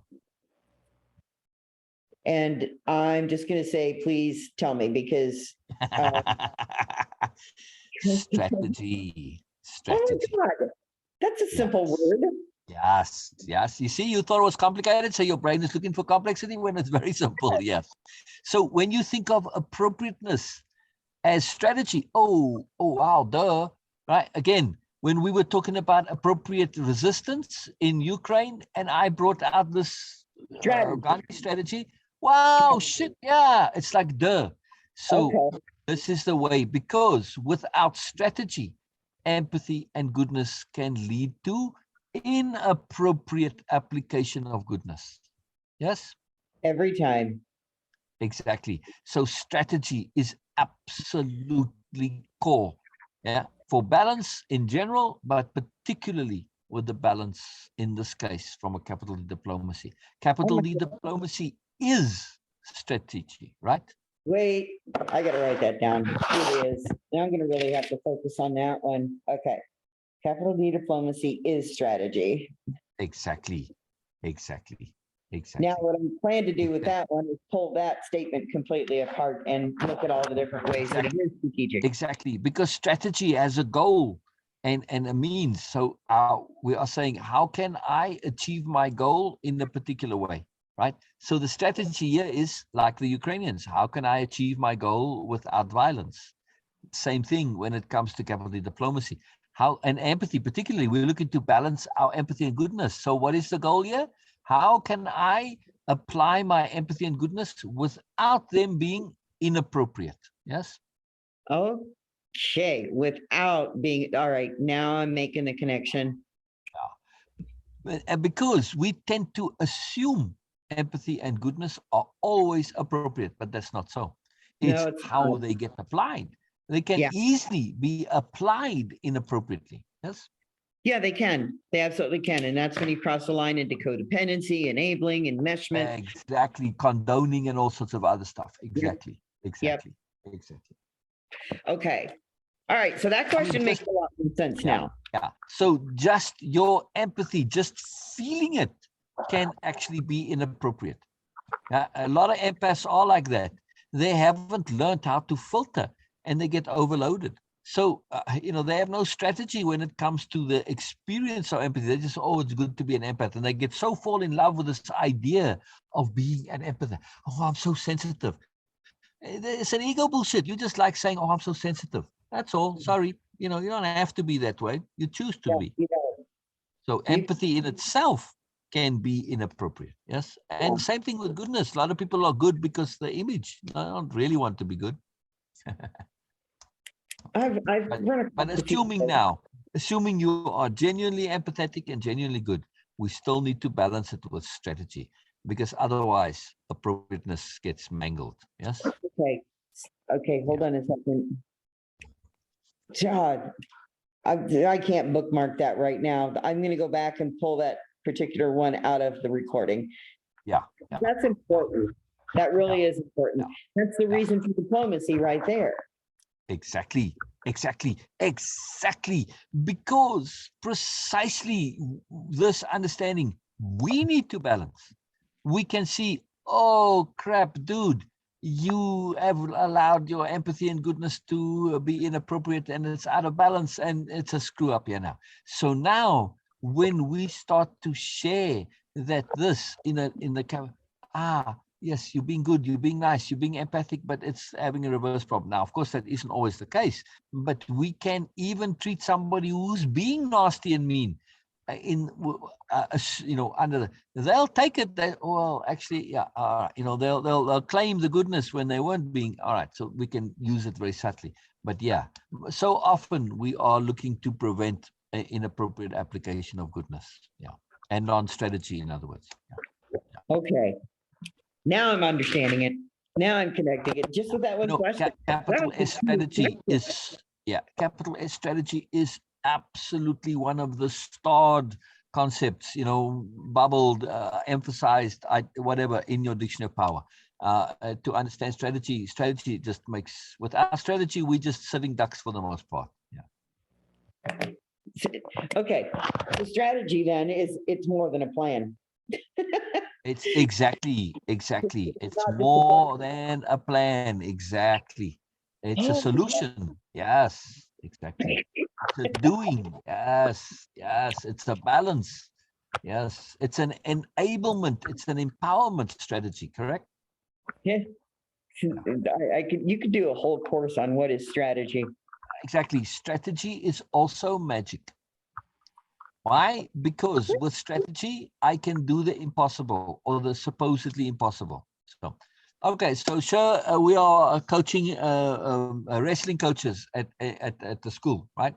Uh-huh. or taekwondo coaches, right? And say, okay, sure, we've got 6 students, and they are, they ranked in order of skill levels from 1 to 6, right? 1 being the best fighter. Okay.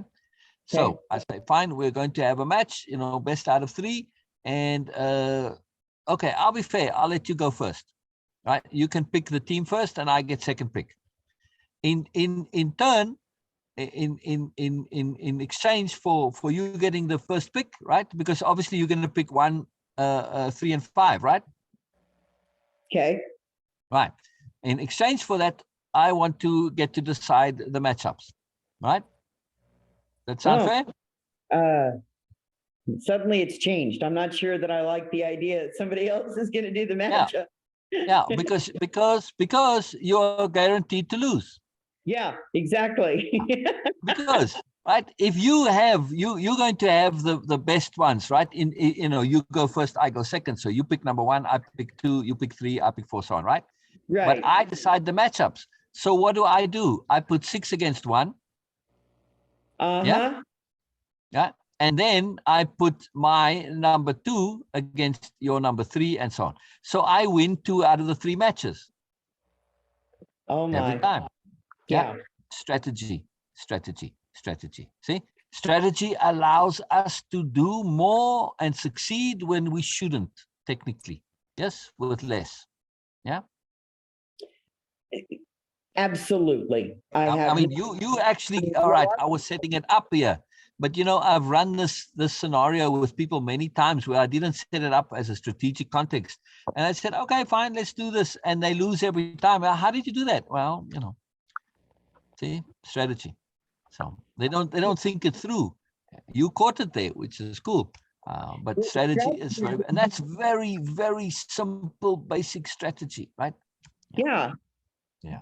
So my recommendation, I don't know why, but is there any way of you incorporating parts of this important part of strategy or capital D diplomacy in the Way of Impeccability program? Because I'm thinking, oh yeah, as I'm going back and thinking about this, and it's like, how would this have benefited me? Just me personally, I guess. Yeah. While taking the Way of Impeccability, while doing all of those modules. Yeah. I tried to, Sure, for some reason, strategy didn't come up at the time. But this is usually a conversation that does come up. It just, if I were to, and I'm going to redo or at least make a second version of Way of Impeccability, which will be called the language of conceptuality. Okay. And it's going through a dictionary of power, and we say, okay, here we go. This is strategy. This is what it means as examples, and we actually go into all of the terminology, all of the conceptions, right? So it's like a Way of Impeccability dictionary of power. Of course, you're going to make your own, but we're going to go through the way of, so that you understand how the language of conceptuality works and what's involved with it, how that type of thinking works. I wanted to say something about not understanding terms.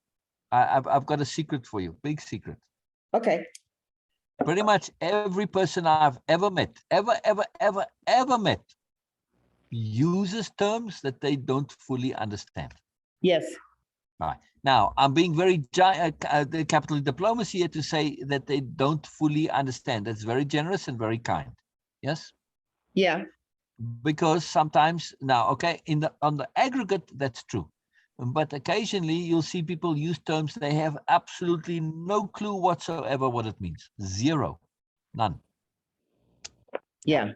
Yeah. And so often you'll see, particularly Americans, use terms, and if they were to think about what they're saying, they realize that I just used this term inappropriately.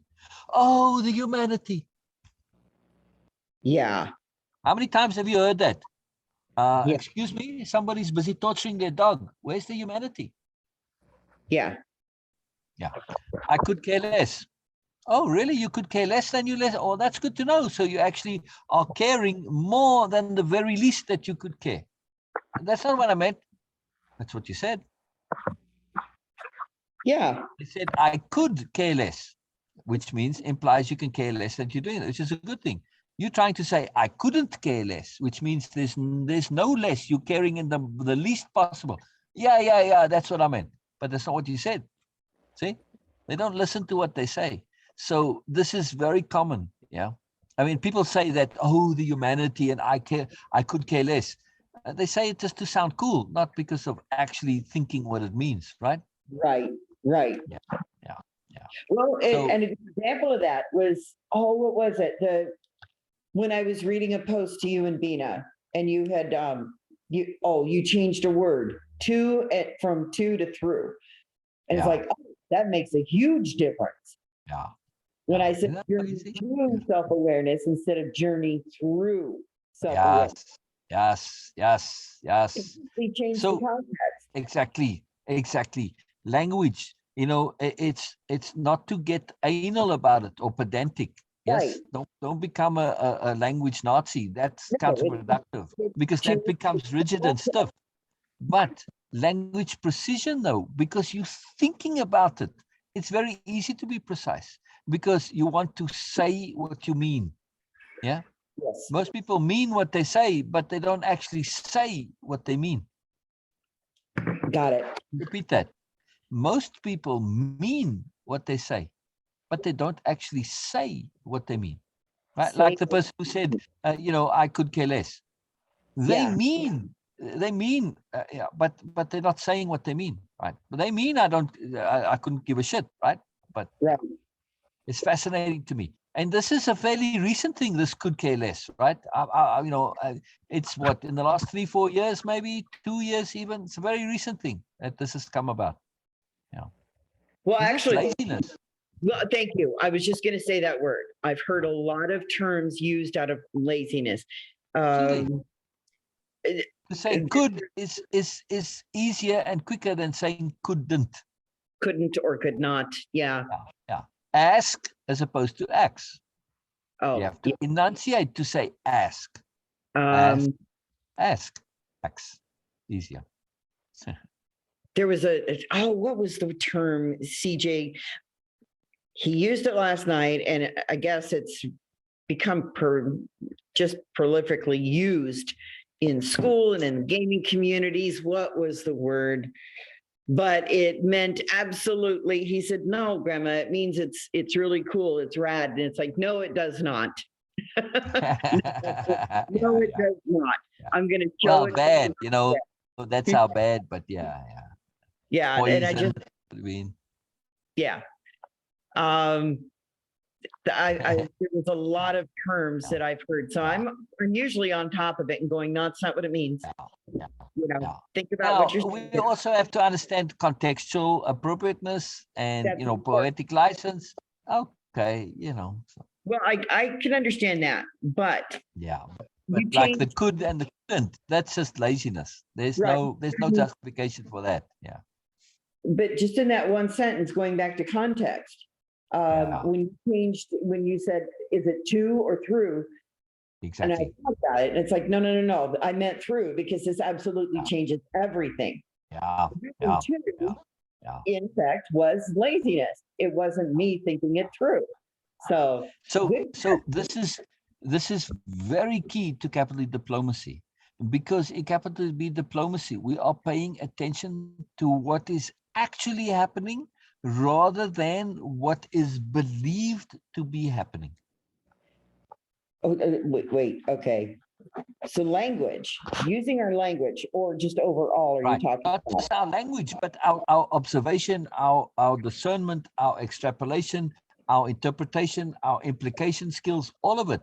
We are paying attention to what is actually happening and what is actually about to happen and what is actually likely to happen, as opposed to what is believed to going to be happen or is happening or could happen.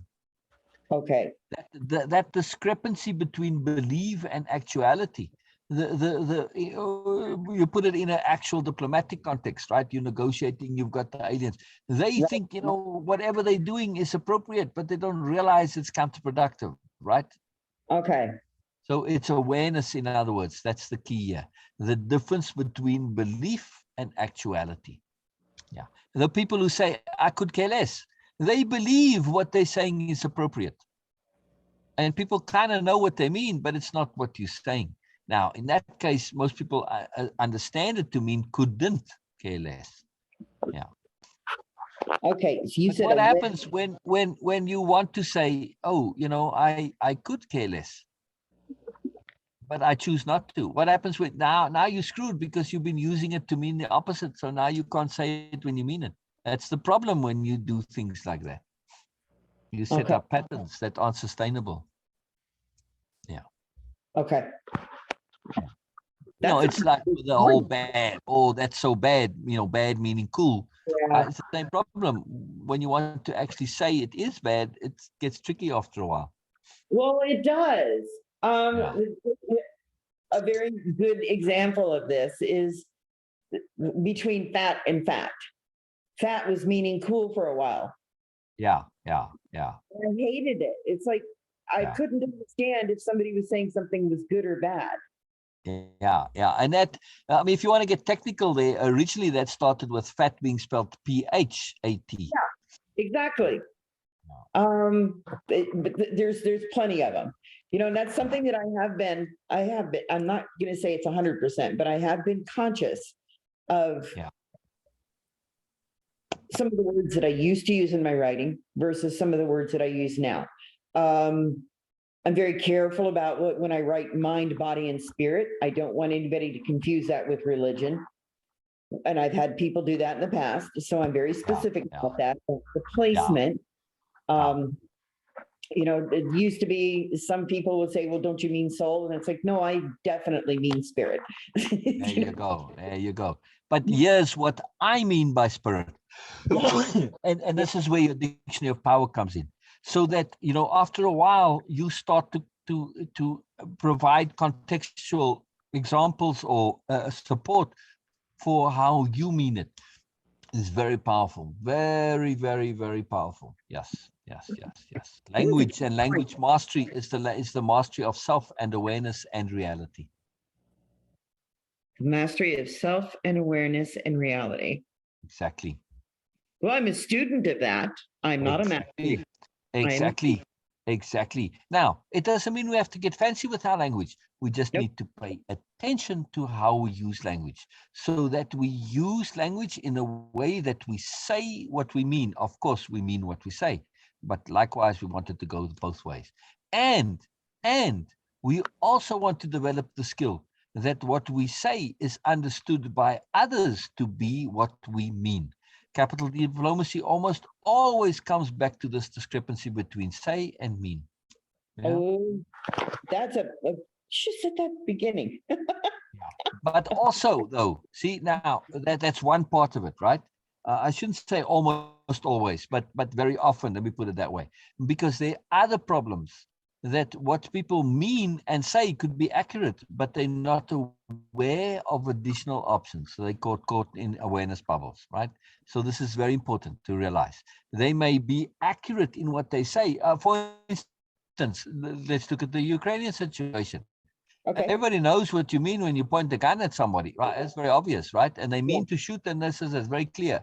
But they're not considering there's an alternative option. So yeah, I come along, capital diplomacy, I say, hey, what about this? And that article that I suggested, doing things differently. This is one of the absolute joys of capital diplomacy.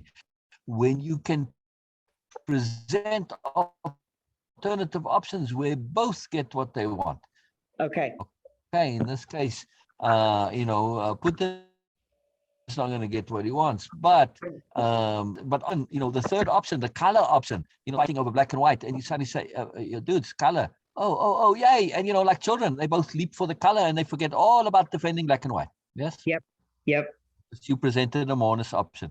This is very, very, this intrinsic to capital diplomacy. So it's not You know, only the difference between belief and expression, but also option. Yeah. But we'll go through it all. It's all in there. Hopefully, it's all in there. I had read and I'm hoping. I'm not a religious person. I don't believe in a lot of I just don't. So anyway, the Pope had offered to be the mediator, to be the one who holds the conversation between Russia and Ukraine today.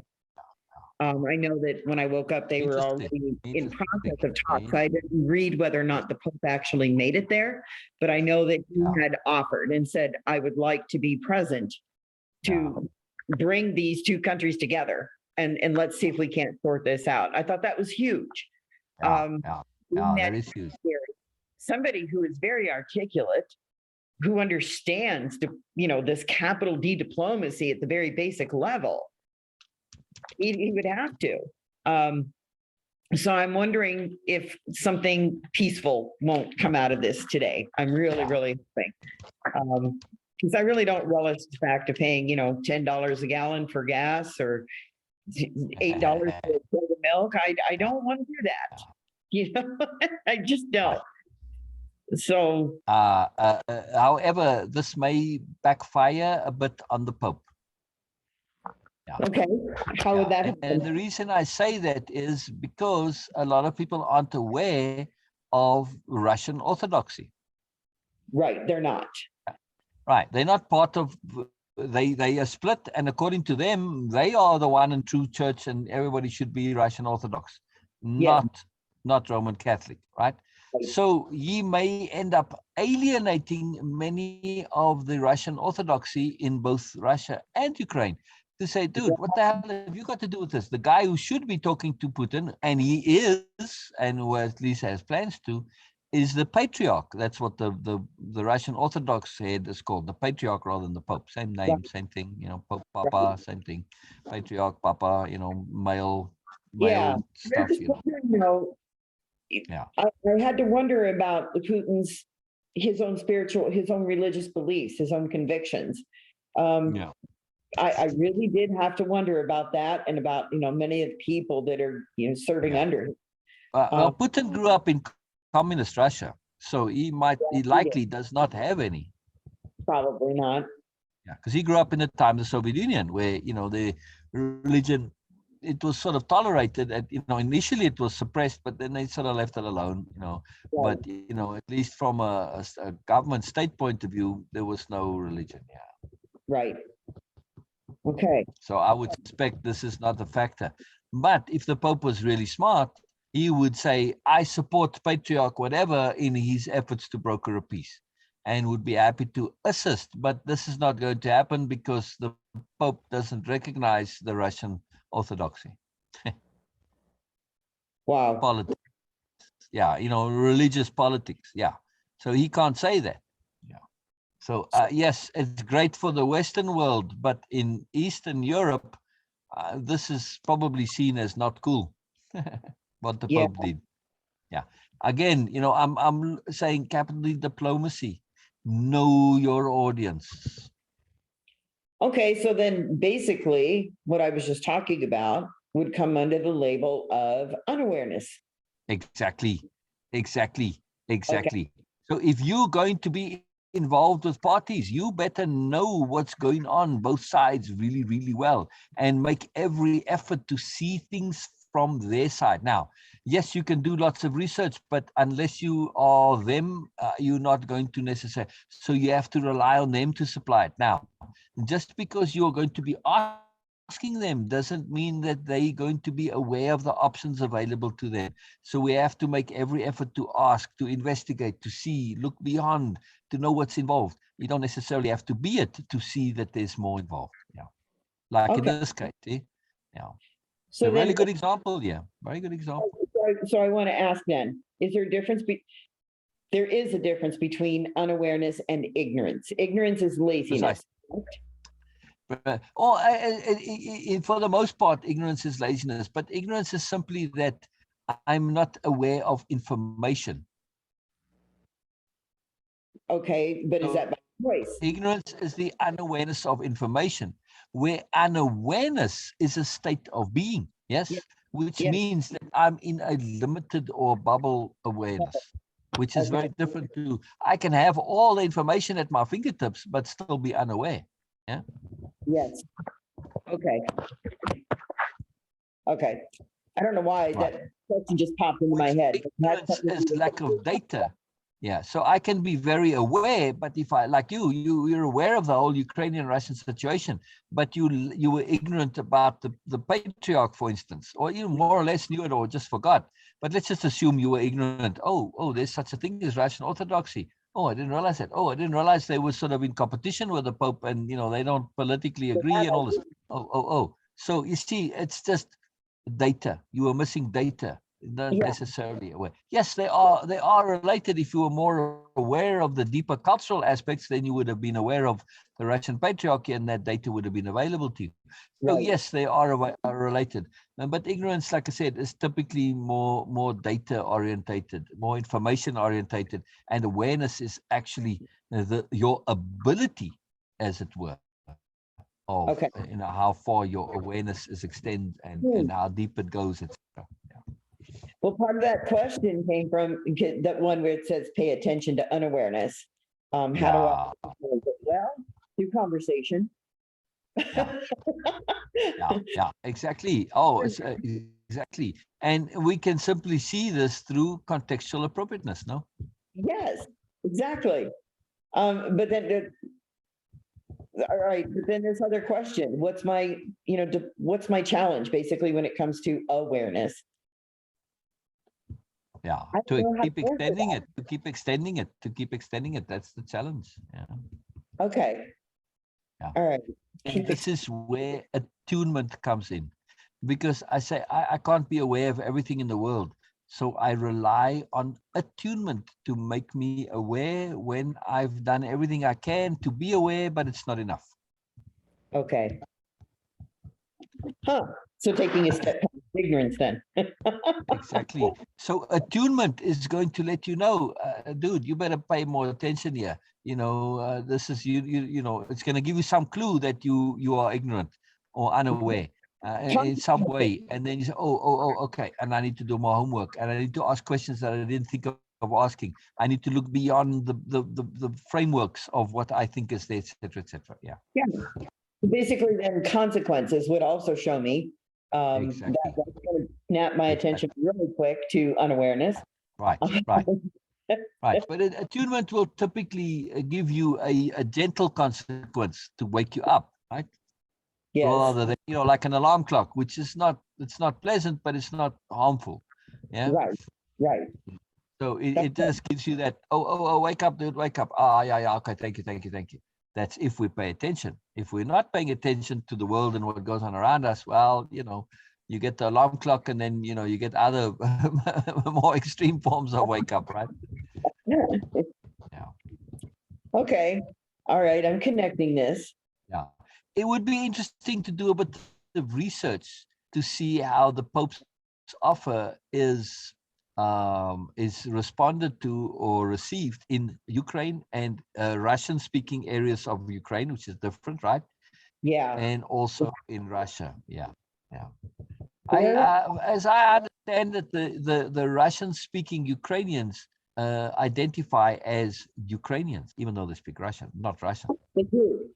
They Yeah. do. And I thought the most profound statement, there was a particular Russian soldier who he did abandon his post. I don't know what the follow-up was with him, but Wow. before he did, he was looking at people on the street that were Yeah. dressed and that looked just like him and his family and his friends. And he's like, I don't know who's the enemy. How do I identify who I'm supposed to Yeah. shoot? Yeah. And he just said, I'm Yeah. done. Can't do this, because it's like, how would you know? How would you know that you're not shooting there? I don't know, a cousin or something. Exactly. Yeah. So he just got frustrated and he left. He just couldn't do it. So Yeah. I'm assuming Yeah. he's going to be in some trouble, but still, I mean, you got to think that there's a lot more people that are like that. How do we know who's Russian, who's Ukrainian? There's Yeah. there's no identifying. It's not like they're different. It's not like Exactly. the Russians are fighting Asians where there would be a distinct difference. Yeah. And they think that, I Yeah. believe, when they were fighting the Vietnam conflict as well. They really couldn't tell. Exactly. So Exactly. Fascinating. Fascinating. It You know is. what would be really cool if you could manufacture hurricanes on demand, and you could send a great big hurricane to, like, just park over Ukraine, and everybody's forced to evacuate. Right Yeah. now, think about this. Fine, you can go in your tanks and survive a hurricane, but if the whole country evacuates, what the hell are you going to do with an empty country? See, and that's what I'm wondering. What are they going to do once they annihilate this land? What are they going to do with it? Exactly, but that's the thing with dictators. They think conquest. It's all about the prestige. And yes, it's such short-sighted, absolute bullshit. When you think it through, it collapses. Yeah. I mean, it has no natural resources, really. They Yeah. got some farms, but really, other than that, they rely by and large on other countries for a lot of the import. So it's just short-sighted stuff. Short-sighted, exactly. Options. They're not thinking bigger picture. In Putin's mind, I'm going to add it for the glory of Russia and, all this crap. It's like, come on, man, think it through. But anyway, see, that's that logic. It gets caught up in this nonsense, and it runs around and around and around in that bubble, and it makes total sense inside the bubble, but outside the bubble is completely and totally and utterly absurd. Yes. I'm going to skip ahead to another question. Well, basically, I don't know the question, but it said it was after the perspectives, that all perspectives are valid. The first stop of capital D diplomacy is to consider what all am I considering? And I thought that was pretty big. This is a huge question. Yes. You'll see in this, in capital diplomacy, the tasks and exercises are on a whole different scale, right? They are. Because in this one question, you could probably spend, I don't know, a long, long time answering this question. And this is important because, capital diplomacy, it's not just a technique or a tool. It's a lifestyle. It's a way of being. It's a big, big deal. Yeah. Well, and if I am but being as honest as I can possibly be, this is something that I have definitely lacked in most of my life. Exactly. If you go back to that immersion bubble, my description of an immersion bubble is not understanding, not utilizing or accessing all that capital diplomacy involved. Exactly. And how do you consider when you don't fully understand? You cannot consider something that involves extrapolation if you don't fully understand what extrapolation is. So that's why I'm saying, just, hey, get over this. You don't understand. So bloody what? Who cares? Yeah. Yeah. No, the only one who cares is you. When you, like me, you say, what is, and I just, to me, it's magical. It's awesome. It's wonderful that you're asking. I don't think there's anything negative in it. As a matter of fact, when I noticed that you don't know and you continue to not ask, well, now I'm thinking not so cool. Yeah. Most people think they get away with stuff. You get away with shit. No. Sorry, I've got news for you. All you people who think you get away with stuff, you don't. You get away with shit. That's it. The only place you get away with it is in your mind, right? Here's the thing, too, though. Topics are huge to me. And so when I write, I can't put out something that I don't understand. I can ask questions about what I don't understand in my writing. But I cannot. My conscience will not let me write something or put something out there that is coming from total bullshit or without information or knowledge. Exactly. That would be the equivalent of just, putting some trash up there on TMX or TMZ or whatever that. Yeah. It's just bullshit. Exactly. No, and I can't do that.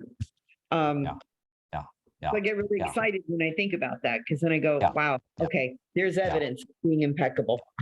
Going through these tasks and exercises, by the way, answer the ones you can and then go back and keep at it, right? Because the more you answer, the more it will enable you to answer the ones that you didn't answer. Okay. Well, because what I'd like to do next time when we meet on Wednesday is to go through the ones that I have answered or that I'm going to answer. Yes.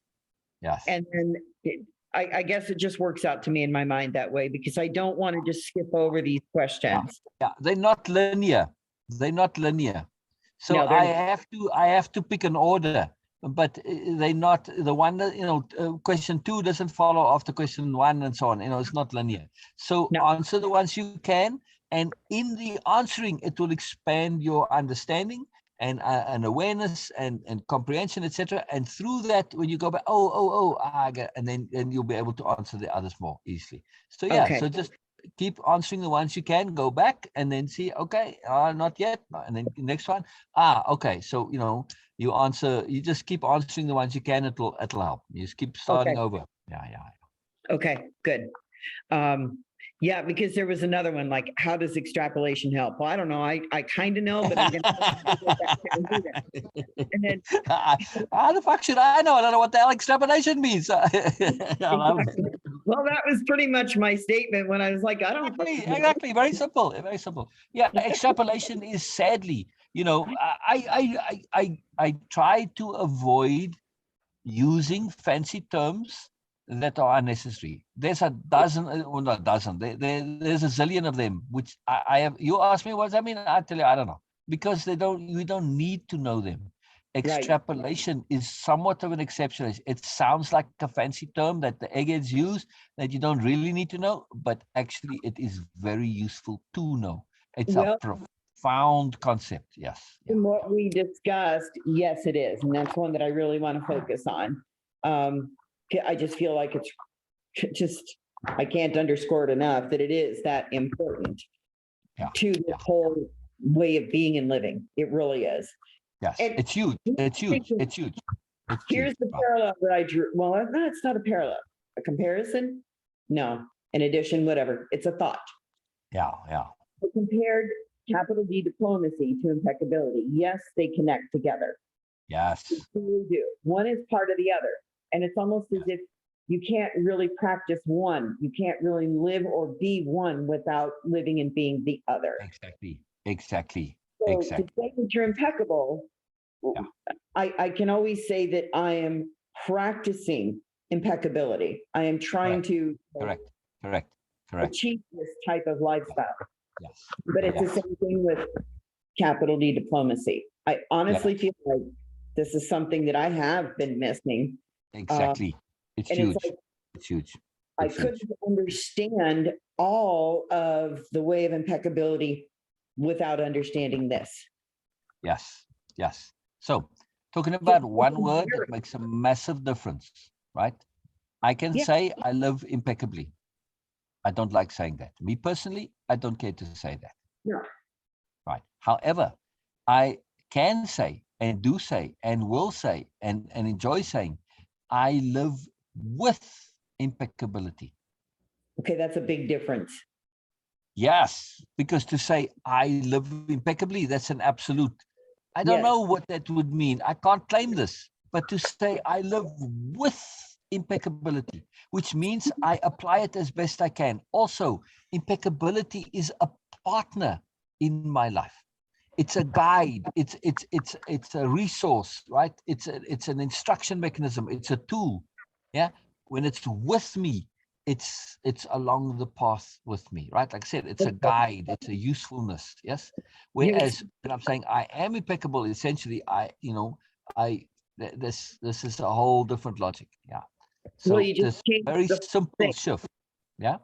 It's kind of like to and through. You just change the whole thing because it's the same thing with living deliberately, or I can say I live with deliberateness.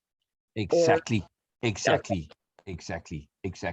All of these concepts, when we understand, they are there as appropriate, and they partners. Yes, we strive for the absolute and the ideal, but we in process, right? So when I say with, it implies I'm with process. Yes. So of course, I'm doing the best I can, and I know sometimes I don't succeed, but I'm constantly trying. Yeah. So it just keeps it real. That's all. Just keeps it real. Process. I like that. Yeah. It's also truthful. That meets my reality more. That's the other part, exactly. To say I live impeccably, I cannot truthfully say this as much as I'd like to, But I say I live with impeccability, this I can say 100%, totally truthful. Yes. Okay, but you just shifted my confidence level. That's what I'm trying to get at. My Yes. confidence level just shifted. I mean, noticeably, just like right Yes. there. Yes. Changing Yes. that word, Yeah. adding with Yeah. instead of Yeah. making it an absolute, which is what I was struggling with. It's like, I am Exactly. not impeccable because I do X, Y, and Z, Exactly. but I'm Exactly. practicing it. And Exactly. practice means with. Yeah. Okay. Exactly. Exactly. It Got it, makes got it, got it. all the difference in the world. It's huge. It's huge, huge, huge, huge, huge. Now, I will say one thing. We can live with impeccability and live impeccably without capital diplomacy. It's quite possible. However, capital diplomacy without impeccability, not possible. I would have to say, yes, I agree. Yeah, it would be. Let's put it this way. You know, if you're living with impeccability and you are living impeccably, it's going to be difficult not to bring capital diplomacy into it. But you could just say, I don't have to get involved here. I don't need to do anything. Capital diplomacy is usually bonus, Right. unless you are being employed in this case. That's a different deal. Then you would have to, but that's different now, right? I'm just saying, in life in general, capital diplomacy is an addition. It's a bonus. You could just let it be, and okay, it's going to be a screw up. Not too bad, you know. So it's bonus. It's bonus. That's why it's so deeply connected to nobility, because noble and nobleness.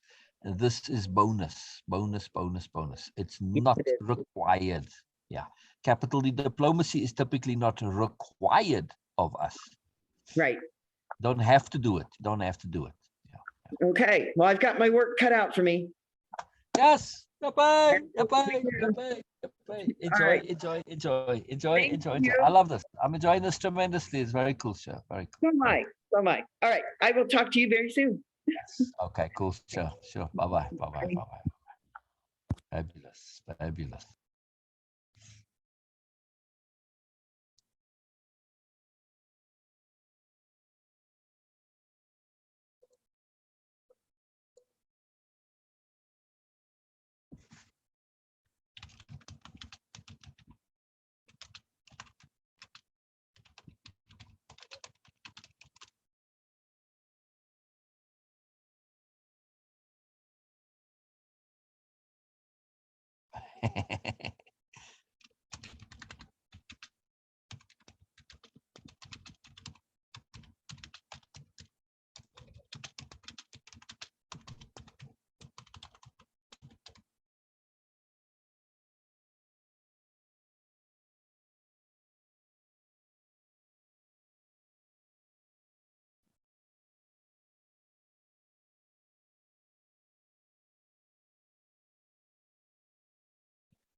It's what today?